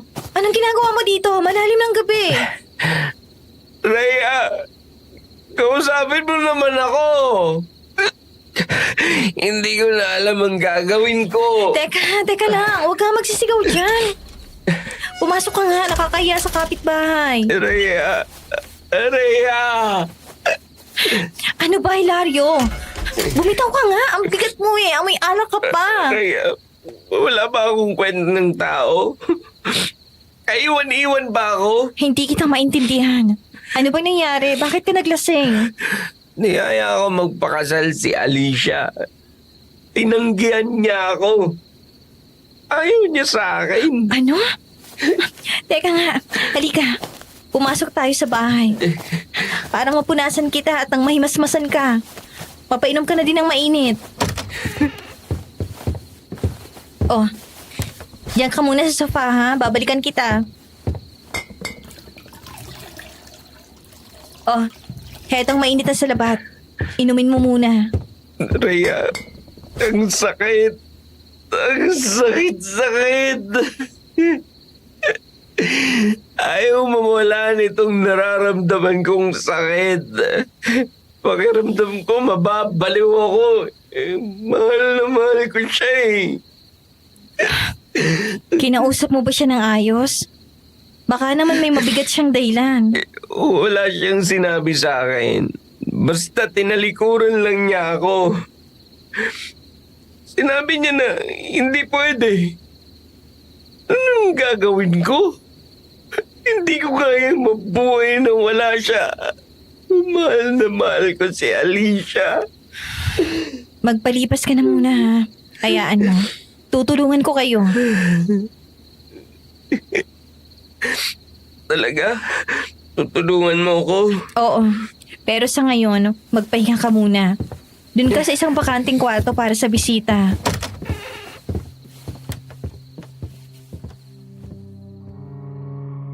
Pero pagdating sa kwarto, parang nagbibiro ang panahon na biglang humiling si Hilario na huwag siyang iwanan ni Rhea. Nangyari ang isang bagay na hindi dapat. Bumigay yung bataan ni Rhea nang walang kahit anumang laban. Pagdating ng umaga,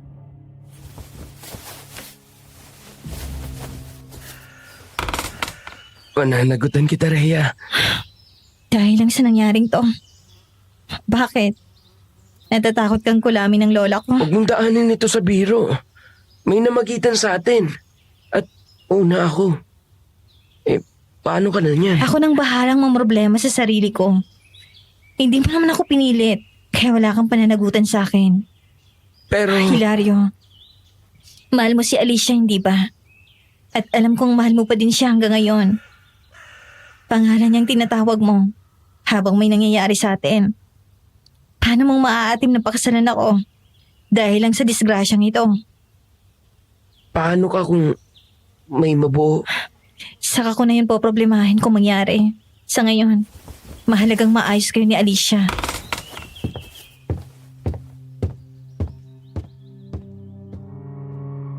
gaga. Siguro yun ang isang saktong description na pwedeng gamitin kay Rhea. Sa ibang romantiko, baka sabihin na martir. Pero sa akin, naiintindihan ko siya. Pero hindi ako sang-ayon sa kanya. Sa pagpapatuloy ng sulat ko, hinanap ni Rhea si Alicia. Pero sabi nga, ang taong nagtatago, hindi talaga makikita. 2 linggo na inabang-abangan ni Rhea si Alicia. At sa wakas, nahagip niya yon isang hapon doon sa may dalampasigan.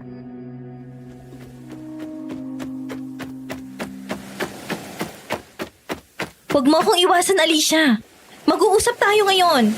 Suktang kapitan kita sa buhok, mapatigil lang kita dito. Ano pa bang gusto mo sa akin, Rhea? Hiwalay na kami. Balaya ka nang mahalin siya. Ano bang sinasabi mo, ha? Nakikita mo ba si Hilario? Pinababayaan niya ng sarili niya dahil sa pangungulili niya sa'yo. Kinalasan ko na siya dahil hindi kami pwede. Ano bang ibig mong sabihin na hindi pwede? Sa pagmamahal ba, merong hindi pwede? Hindi mo na uunawaan. Bas, ipaunawa mo sa akin. Paano ka mauunawaan kung hindi ka nagsasalita? Ano bang problema yan na siyang pumipigil sa'yo para mahalin si Hilario? Bakit pinapasakitan mo kayong dalawa? Mahal na mahal ko siya, Rhea. Ang mawalay sa kanya ay kapantay ng pagkamatay ng puso ko. Kung ganon, balikan mo siya. Pwede ko ba talaga siyang mahalin? May puwang ba talaga sa buhay ko maging maligaya? Alicia, hindi ko alam ang ipinagkakaganyan mo. Pero kung mahal mo talaga siya, bumalik ka na sa kanya. Mag-usap kayo. Kung ano man ang bumabagabag sa'yo, sabihin mo sa kanya. Ayusin mo. Ganon ang tama. Pero paano ka? Ano bang paano ako?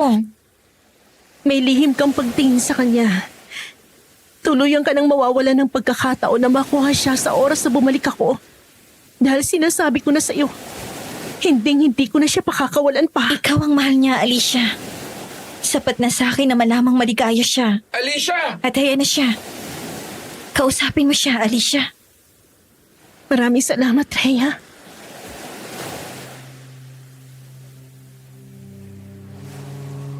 Nagkabalikan sina Hilario at Alicia. Si Rhea naman naging abala sa pagtulong sa lola niya. Dahil nadagdagan pa ang kaso ng mga bangkay na karumal-dumal ang paraan ng pagkakapaslang, umabot na rin sa lampas ng 10 tao ang nakakakita ng aswang. Pero kahit isang lead sa kung sino ang aswang, ay walang ideya ang barangay. Hanggang sa isang umaga.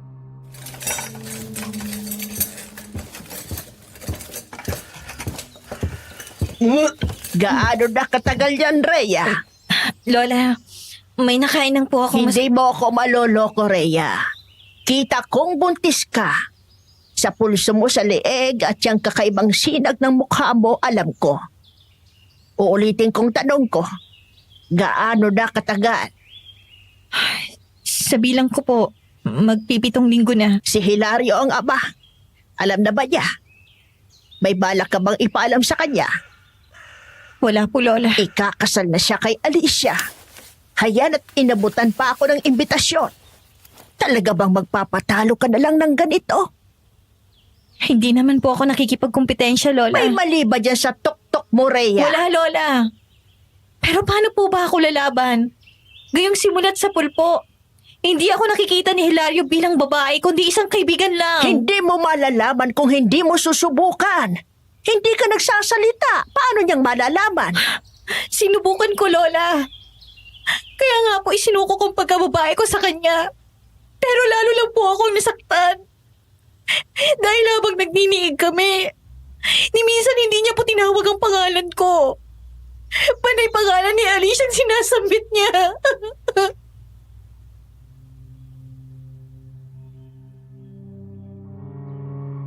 Para maiwasan ang chismis ng mga kapitbahay, dinala siya ni Lola Nena sa ibang probinsya bago pa lumaki ng tuluyan ang tiyan niya.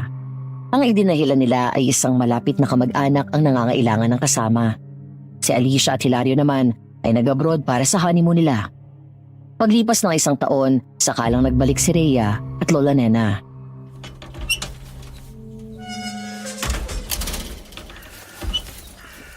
Tayo na sa loob, Rhea. Ayos lang po kaya si Henry? Kaya po ba talaga siyang ihati dito ni Sally? Huwag ka mag-alala. Kasama naman ni Sally ang nanay niya. Bakit po kasi hindi po natin siya isinabay? Para maging balido ang palusot natin. Pasensya ka na. Alam ko nag-aalala ka. Pero ngayon lang naman ito. Pinoproteksyonan ko lang ang ibahe mo sa tao. Naiintindihan ko po, Lola. Aling Nena, kailan pa kayo bumalik? Ay, Father Eli. Kamusta po? Kababalik lang po namin. Baka pwede ko kayong mapakiusapan na dumalaw sa simbahan. May isasangguni lamang ako. Sige po. Dadaan po ako sa inyo bago ang Angelus. Ay sige, aasahan kita, Aling Nena. Rhea, maligayang pagbabalik sa lugar natin. Salamat po, Father.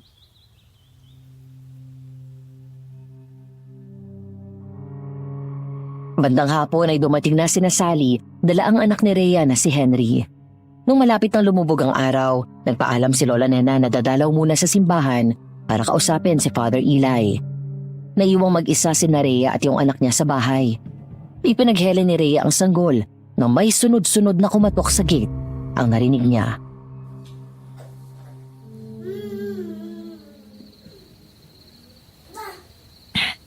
Tulog na, anak. Kasama mo ng nanay.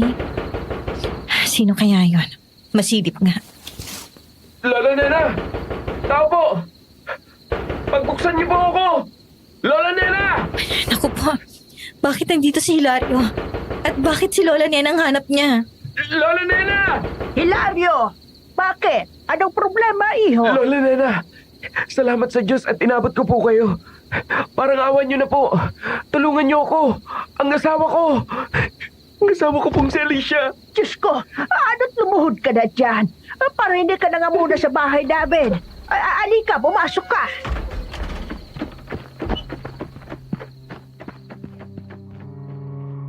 Ayaw man ni Rhea na papasukin si Hilario. Napilitan na siya dahil nakita niyang akay-akay ito ni Lola Nena.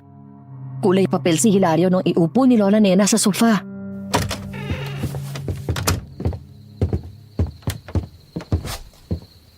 Lola, ano pong nangyari kay Hilario? Ay, ewan ko ba? Bigla na lang napaluhod. Parang nasusuka sa tingin ko. Rhea, ikuha mo nga ng yelo pambabad sa bibig para mapigil. Saglit lang po. Pasensya na po kayo, Lola Nena. Wala na po akong ibang maisip na takbuhan. Sinubukan ko pong magpunta sa simbahan pero hindi ko po maintindihan ang nararamdaman ko. Nasa may pintuan pa lamang po ako. Para na akong sinisilihan. Eto na pong yelo, Lola. Isubo mo ito, Hilario. Makakatulong ito na mapigilan ang pagbaligtad ng sikmura mo. Salamat to. Kapag kaya mo na at sa pakiramdam mo ay hindi ka na nasusuka, ikwento mo sa akin ang malinaw ang problema. Tutulungan kita.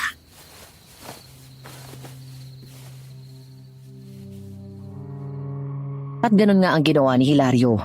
Kinuwentuhan niya si Lola Nena sa nangyari. Ayon sa kanya, iniwan nila ni Alicia ang anak nila sa biyenan niyang lalaki. Namasyal kasi silang mag-asawa. Pagbalik nila sa bahay, nagdesisyon siya na magpahinga muna. Agaw tulog siya nung marinig niyang umiiyak ang anak nila. Tapos, bigla na lang nag-away na si Alicia at ang biyenan niyang lalaki sa kabilang kwarto.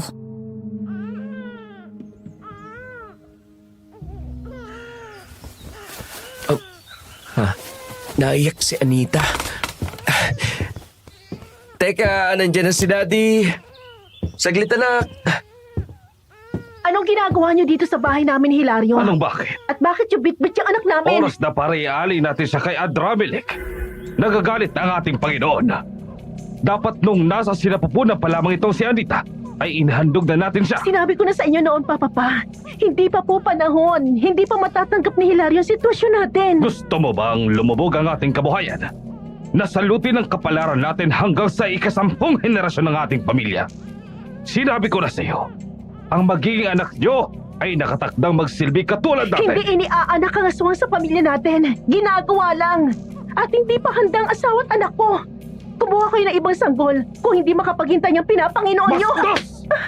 Nalimutan mo na ba kung saan galing ang maranyang buhay na tinatamasa mo, ha? Ang alindog mo na hinahabol-habol na mga kalalakihan. Lahat yan ay biyaya ni Panginoong Adramelech Hindi sa'yo! ko nalilimutan, Papa. Dahil wala ka namang ginawa kundi ipaalala niyo sa akin. Pero gusto ko ipaalala sa inyo na hindi ako si Mama. Hindi ako sunod-sunuran sa inyo. Mahal ko pamilya ko. Sa tingin mo ba talaga, mananatili yan si Hilario sa piling mo kapag nalaman niya kung paano mo pinagnasaan at nilapa ang lalaking yon na binitbit natin sa may isla ng Aklan? Hinaan niyo yung boses niyo. Ha? Takot na takot kang malaman niyang lihim natin ano? Natatakot ka na malaman niyang palabas lang natin lahat ang nangyari sa may dalampasigan. Kayo po ang nagplano doon. Sabi niyo pinaghihinalaan ako ng Lola Nena ni Rhea. Kaya plinano niyo atakihin kami ng gabing yon. Umayon ka naman! Palibasa alam mo na sa oras na malaman niya, iiwanan ka niya nang walang lingong likod. Hindi po ganun si Hilario. Nagmamahalan kami. Kung nakakasiguro ka sa pagmamahal na yan, bakit hindi mo inamin sa kanya? Bakit hiniling mo na sa West na lang kayo ikasal? Bakit hindi mo sinabi sa kanya na hindi ka pwedeng magmarcha sa simbahan? Tama na. Ayoko na pong marinig pa. Hindi mo pa rin ba inaamin sa kanya kung sino ang pumatay doon sa tauhan natin sa kuprahan? Yung gabi na sumugod ka sa ospital, kung saan nakilala mo silang dalawa nung babaeng nakakita sa kalat mo sa sementeryo. Papa, tama na. Magkaibigan po kami ni Rhea. Kaibigan? Alam ko mauunawaan niyang lagay ko. Siya po ang gumawa ng paraan na magkabalikan kami ni Hilario. Kung talagang may tiwala ka sa samahan yung tatlo, bakit hindi mo nasabi sa kanila ang tunay mong pagkatao? Dahil alam mo na marupok ang samahan nyo. Utang na loob, Papa. Hayaan niyo na po si Hilario at ang anak namin. Nandito naman ako eh. Magsisilbi ako sa ating Panginoon hanggat ako'y nabubuhay. Hindi pa ba ako Ang sapat? mabuti pa, bit-bitin natin yung si Hilario at itong anak nyo. Ialay natin silang dalawa. Ingrata ka! At talagang nilabasan mo ako ng pangil mo! Ako pa talaga? Inilapag ko ng anak mo.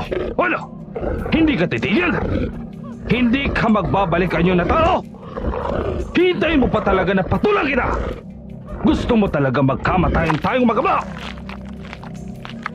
Huwag niyo na lang po pagbabalakan ulit ang pamilya ko. Kung hindi, baka makalimot ako na tatay ko kayo.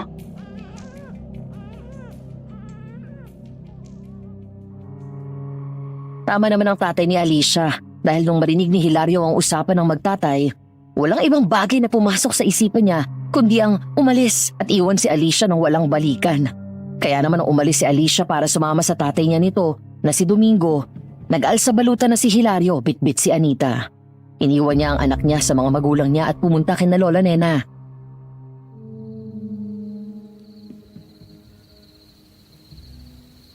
Nagkunwari po akong tulog habang nandun pa sila. Tapos nung marinig ko po na lumabas sila, sinilip ko po sila mula sa bintana ng kwarto namin.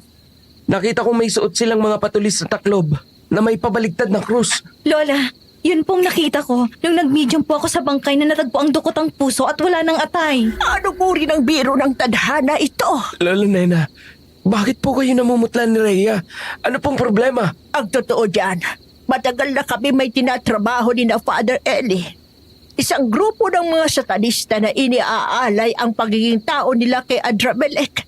Kapalit ng yaman nila, kaya nagiging aswang sila. Kung ganun po, ibig nyo bang sabihin? Ang hinahanap namin ni na Father Eli ay nasa paligid lang pala.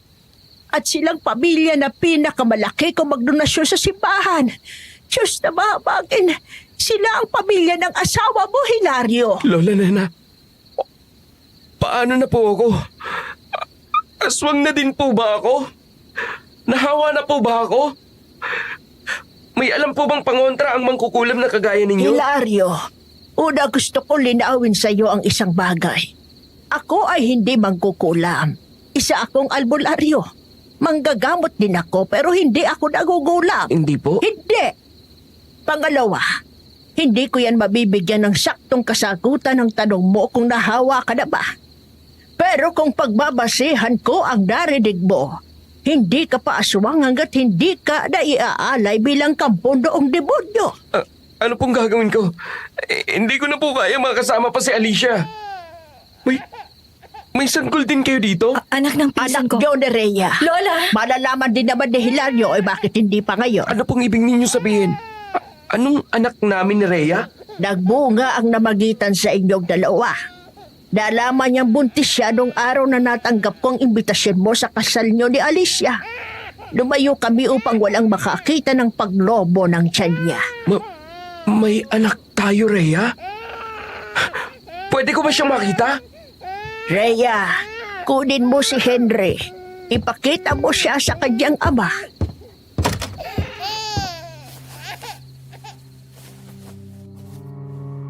Walang paglagyan ng saya niya nang makita niya ang anak nila ni Rhea.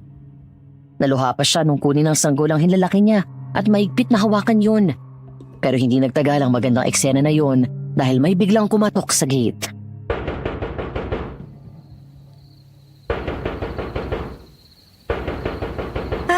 Hindi na yata matatahimik ang araw na to. Sandali! Sino ba yan? Ako po ito, si Father Eli. Ay, Father Eli! Tuloy po kayo! Bakit po kayo napasugod? Katatapos lang natin mag-usap kanina. May nakakita na sakutan ng mga satanista. At may nakakilala na din kung sino ang puno ng kultong yon. Sinali siya at ang pamilya po niya. Nandito pala si Hilario. Hindi mo siya kailangang alalahanin, Father. Kanina lang ay naalaman niya ang tungkol sa madilim na pagkatao ng kanyang asawa.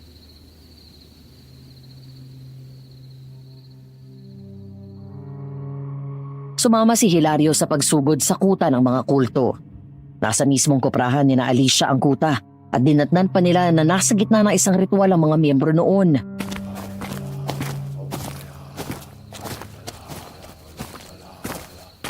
Buo ba talaga ang loob mo, Hilario? Hindi biro itong gagawin natin. Asawa ko po si Alicia. Responsibilidad ko ang hintuin sila ng ama niya sa ginagawa nila sa lugar natin. Isisipol sinakap. Yun ang hudyat natin. Sa oras na nag-umpisa ang pag-atake natin sa kuta ng mga satanista na yan, wala na itong urungan, Hilario. Handa po ako, Father. Gusto kong malaman mo na mataas ang tsansa na may masawi sa panig ng mga kasama ng asawa mo. Maaari din na asawa mo o ang tatay niya na si Domingo ang mapahamak. Yun pa din po ang sagot ko, Father. Handa ako. Ano't ano man po ang mangyari. Ayun ang hudyat.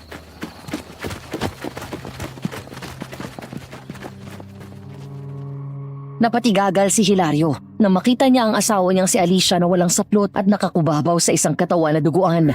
Bukas ang dibdib ng biktima at busbos ang sikmura.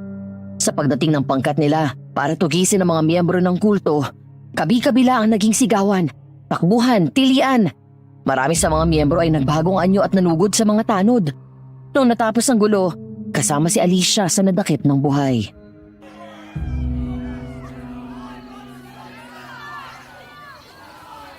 Pakawalan niyo kami! Isa itong panggigipit, pang-aapi! Wala kayong karapatang ganituhin kami! Manahimik ka, kampuni sa danas! Lalong wala kayong karapatan na pumaslan ng mga inosenteng tao! Anong karapatan ang pinagsasasabi mo? Hilario, tulungan mo kami! Maawa ka sa anak natin! Lalaki siya walang ina! Patawad, Alicia! Hindi ko kailangan ng patawad mo! Ang kailangan ko'y palayain mo ako dito! Hindi maaari, Alicia! Masyado na malaking kasalanan mo! Masama ang pumatay ng tao! Lalong masama ang sumamba sa demonyo!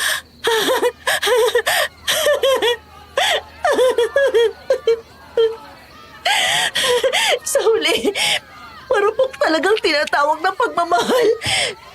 Tama ka, Papa. Tama ka. Masaya ka na ba, Papa? Tigilan mo yung pagdadrama mo, Alicia. Gumawa ka ng paraan. Hindi yung iniiyakan mo ang asawa mong tinalikuran ka. Anong ginagawa nila? Anong ingay yan? Nakakakilabot. Parang may mga ahas na gumagapang sa balat ko. Sabay-sabay na bumigkas ng kakaibang salita ang mga miyembro ng kulto. Malagong, malalim, nagtunog-ugong iyon sa nagliliparang bubuyog. Nagkagulo ang mga tanod. Maging ang matapang na kapitan ng barangay ay nagpanik din. Doon na kumilos si Father Eli. Ano ito? Aray ko! Ang sakit ng tenga ko! Parang mabibiyak ang ulo ko! Tulong, Father! Nakasaan niyo pa mga kasama? Naririnig tayo ni Panginoong Adramelech! Pagtusahin natin sila! Alin nyo na! Kunin niyo po ang galon ng gasolina na yan. Binindisyonan ko yan. Kailangang mahinto na si Alicia. Siya ang punong tagasilbi ng demonyong tinatawag nila. Ako na po! Sigurado ka ba? Alam mo naman siguro ang ibig sabihin nito, hindi ba? Opo, pero kung wala ng ibang paraan para patigilin si Alicia, gusto ko po na ako ang gumawa. Kung yan ang nais mo. Tambak na ng mga kulisap at panay na ang dating ng mga ahas at mga palakas sa paligid. Sinasalot na sila dahil sa walang humpay na pagbanggit ni na Alicia ng orasyon. Natigil ang sandali si Alicia nang sabuyan siya ni Hilario ng gasolina. Ano ito, Hilario? Ikaw pa talaga ang gumawa nito? Kung hindi ka maawat ng kahit na sino, ito man lang ay maging paraan ko ng pagbabayad sa mga kasalanang nagawa mo. Bilang asawa mo, ay may pananagutan din ako sa mga atraso mo sa tao. Talagang tinalikuran mo na ako. Bakit? Dahil ba alam mo na may anak kay ni Rhea? Kaya tinatalikuran mo na ako? Paano mong nalaman ang tungkol kay Rhea? Kailan pa? May tengang lupa, may pakpak ang balita, Hilario. Bago pa nakaalis si Rhea, alam ko na buntis siya. Aswang ako. Alam ko ang amoy na nagdadalang tao. Ang gagang yon. Alam ko na dala-dala niya ang bastardo mo. At hindi mo man lang sinabi sa akin? Nasaan ang pagmamahal mo sa akin, Hilario? Wala na ba kahit katiting? Talaga bang mahirap para sa iyong tanggapin ang aswang na katulad ko? Patawad, Alicia. Binabasbasan kita, Alicia, sa ngalan ng Ama, ng Anak, at ng Espiritu Santo. Sa pamamagitan ng apoy na ito, ay maging malinis kang muli at magbalik loob ka sa Diyos. Alicia! Hindi niyo ako mapapaalis! Isinusumpa ko! Magbabalik at magbabalik ako! Babalikan ko kayong lahat! Nung magsimulang bumanggit ng Latin si Alicia, tumapat si Father Ellis sa kanya at bumanggit din ito ng pangontrang Latin. Saka tinapat kay Alicia ang isang manika na gawa sa katsa ng sako na kung tawagin ay dekostura o yung sako na gamit sa kopra. Inuutusan kita, masamang espiritu na nagsilbi sa demonyo. Makulong ka dito at manahimik. Hindi ka na makakapanggulo pa. Magbabalik ako! Papaskangin ko kayong lahat! Ibibigay ko mga kaluluwa niyo kay Adramelech! Hanggat may dugo ako na nabubuhay sa mundong ito, tutugisin ko kayong lahat!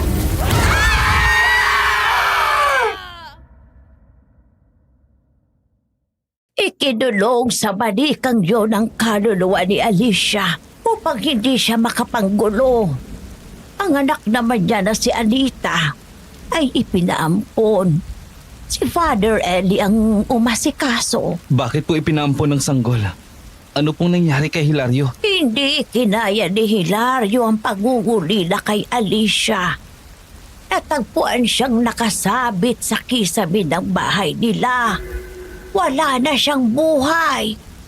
Mula noon, nagdesisyon ang pamilya ni Rhea at pamilya ni Hilario na tapusin ang kanilang mabuting samahan. At hinayaan nila na kumalat ang balita na magkaaway ang ating mga angkan dahil sa hindi pinanagutan ni Hilario si Rhea? Ganun na nga. Kung ipinaampon naman pala ang anak ni Alicia, paano po na naging konektado ako sa kanya? Ang anak ni Lola Rhea na si Henry ay nagkaanak. Yun ang tatay mo. Ang pinaampon na si Anita ay nagkaanak din. At yun ang nanay mo. Nalaman lang ni Father Eli ang lahat nang magbalak na silang magpakasal. Nalaman nilang magkadugo sila at itinapon nila ako. Nasaan na po ang nanay ko, Lola Sally? Bakit yung tatay ko lang ang nakikita ko? Dahil hindi kinaya ng ina mo ang hiya sa sarili. Nang malaman niya na pinsan niya ang tatay mo. Pinili niyang umalis na sa mundong ito, iho. Nawala na ng kuryente. Paano'y mamaya ng gabi ang dating ng Bagyong Rosing?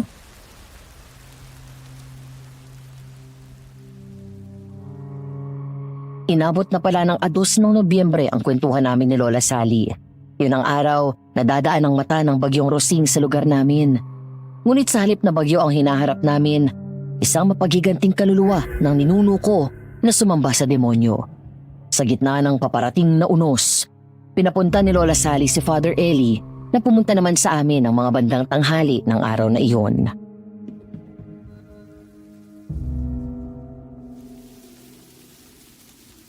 Pasensya na, Father Eli.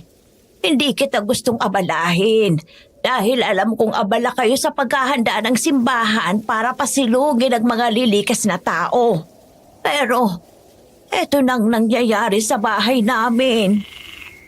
Kailan pa nagsimula ang pagbaba ng mga pesting ito sa bahay ninyo? Kagabi lang, matapos madurog ang manika at pagkatapos kong masabi kay Sid ang lahat-lahat, binahana kami ng langaw, ulisap at mga palaka.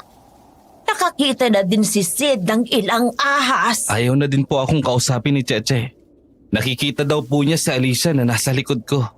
Tinitingnan daw siya ng masama at sinasabihan ng kakainin siya. Eh, nandito na nga siya. Ganito ang amoy ng gabing yon sa kuprahan. Naalala mo ba nung umaga na muntik ko nang mabitawan ng bote ng mompo? Opo, buti na nga lang po at nasambot ko yun. Alam kong nagbalik si Alicia. Nang malaman ko ang paraan ng pagkakapatay sa aso ninyo, ipinapaalam niya na nagbalik na siya. Yun ang pambungad na pagpaparamdam niya. Ang pagkasira ng manikang pinagkulungan ko sa kanya. Ang tuluyang nagpalaya sa kanya. Sinasabi niyo po ba na hindi aksidente ang pagkakapulot ni Cheche sa manikang yun? Ganun na nga. Father, makokontra pa po ba siya? Isang paraan lang, Sid. Kailangang magbigay ng sakripisyo na kasing bigat ng sumpang binitawan niya ang dugong nanggaling sa kanya. Oh, ibig niyo pong sabihin ay ako? Ako ang dapat magbigay ng sakripisyo? Oo. Ganun na nga.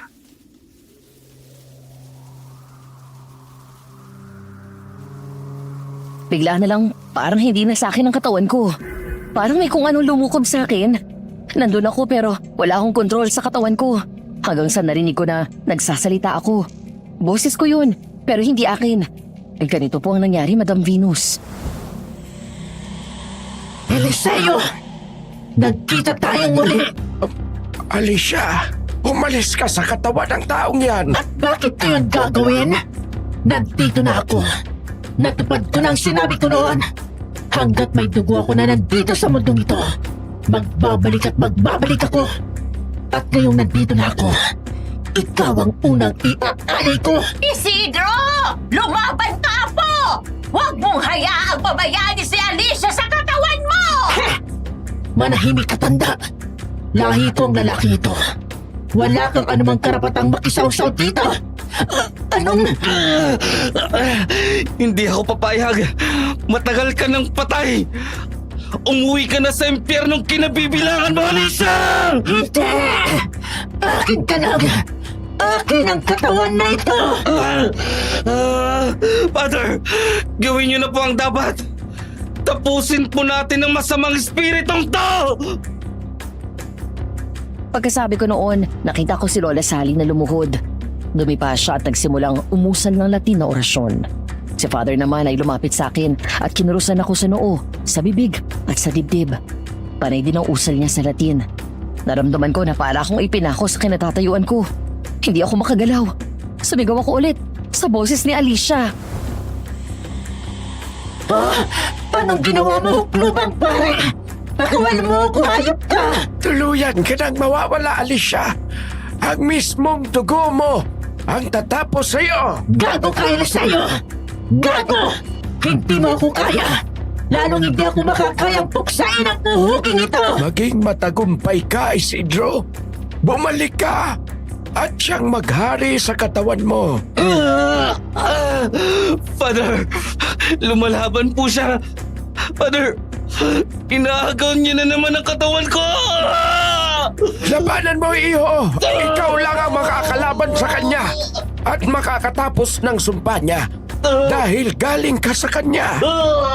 Dugo ka ng dugo niya. Laban na po! Hindi ka nag-iisa! Nandito kami para sa'yo! May naisip ka na ba na kaya mong isakripisyo? Iniisip ko ang sumpa. Sabi niya, hanggat may dugo siya na nandito sa mundo, magbabalik siya. Sabi ni Father Eli, kailangan ko ng sakripisyo. Ang dugo ay hindi maiiwasan hanggat may iaanak na anak, na apo, hanggat kumakalat ang lahi. Doon ko nakuha ang kasagutan. Opo, Father. Alam ko na. Kung ganon, heto ang punyal. May basbas yan at gawa sa pilak. Ano man ang maging desisyon mo, gawin mo ng buong loob at walang pag-aalinlangan. Dapat ding isaisip mo na ginagawa mo yon dahil gusto mong mapalaya si Alicia. Hindi mo yan magagawa! Magagawa ko! Manood ka at manahimik ka na! Dugo ang nananalaytay sa saling lahi at patuloy na dadaloy ang dugo hanggat may lahi! Kaya naman, putulin na natin ang lahi mo sa akin!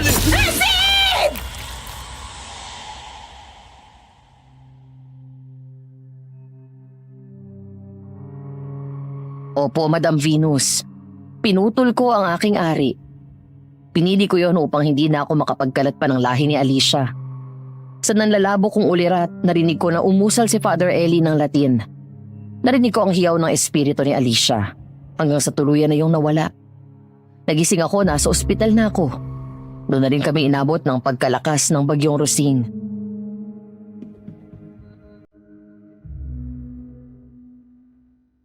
Sa mga biological na magulang ko, lalo na sa tatay ko. Hindi ako galit sa naging desisyon nyo. Sa nanay ko, ikinalulungkot ko po na nagdesisyon po kayo na wakasan ang lahat gamit ang sarili nyong kamay. Hindi bed of roses ang buhay, pero laging may pag-asa hanggat tayo'y buhay. Sana po, nandito ka pa, Nay. Sa mga nakapakinig ng aking liham, sana po makita ko kayo sa comment section. Nalaman ko man lang na may nakinig sa akin, malaking bagay na sa akin yun. Hanggang dito na lang po, Sid.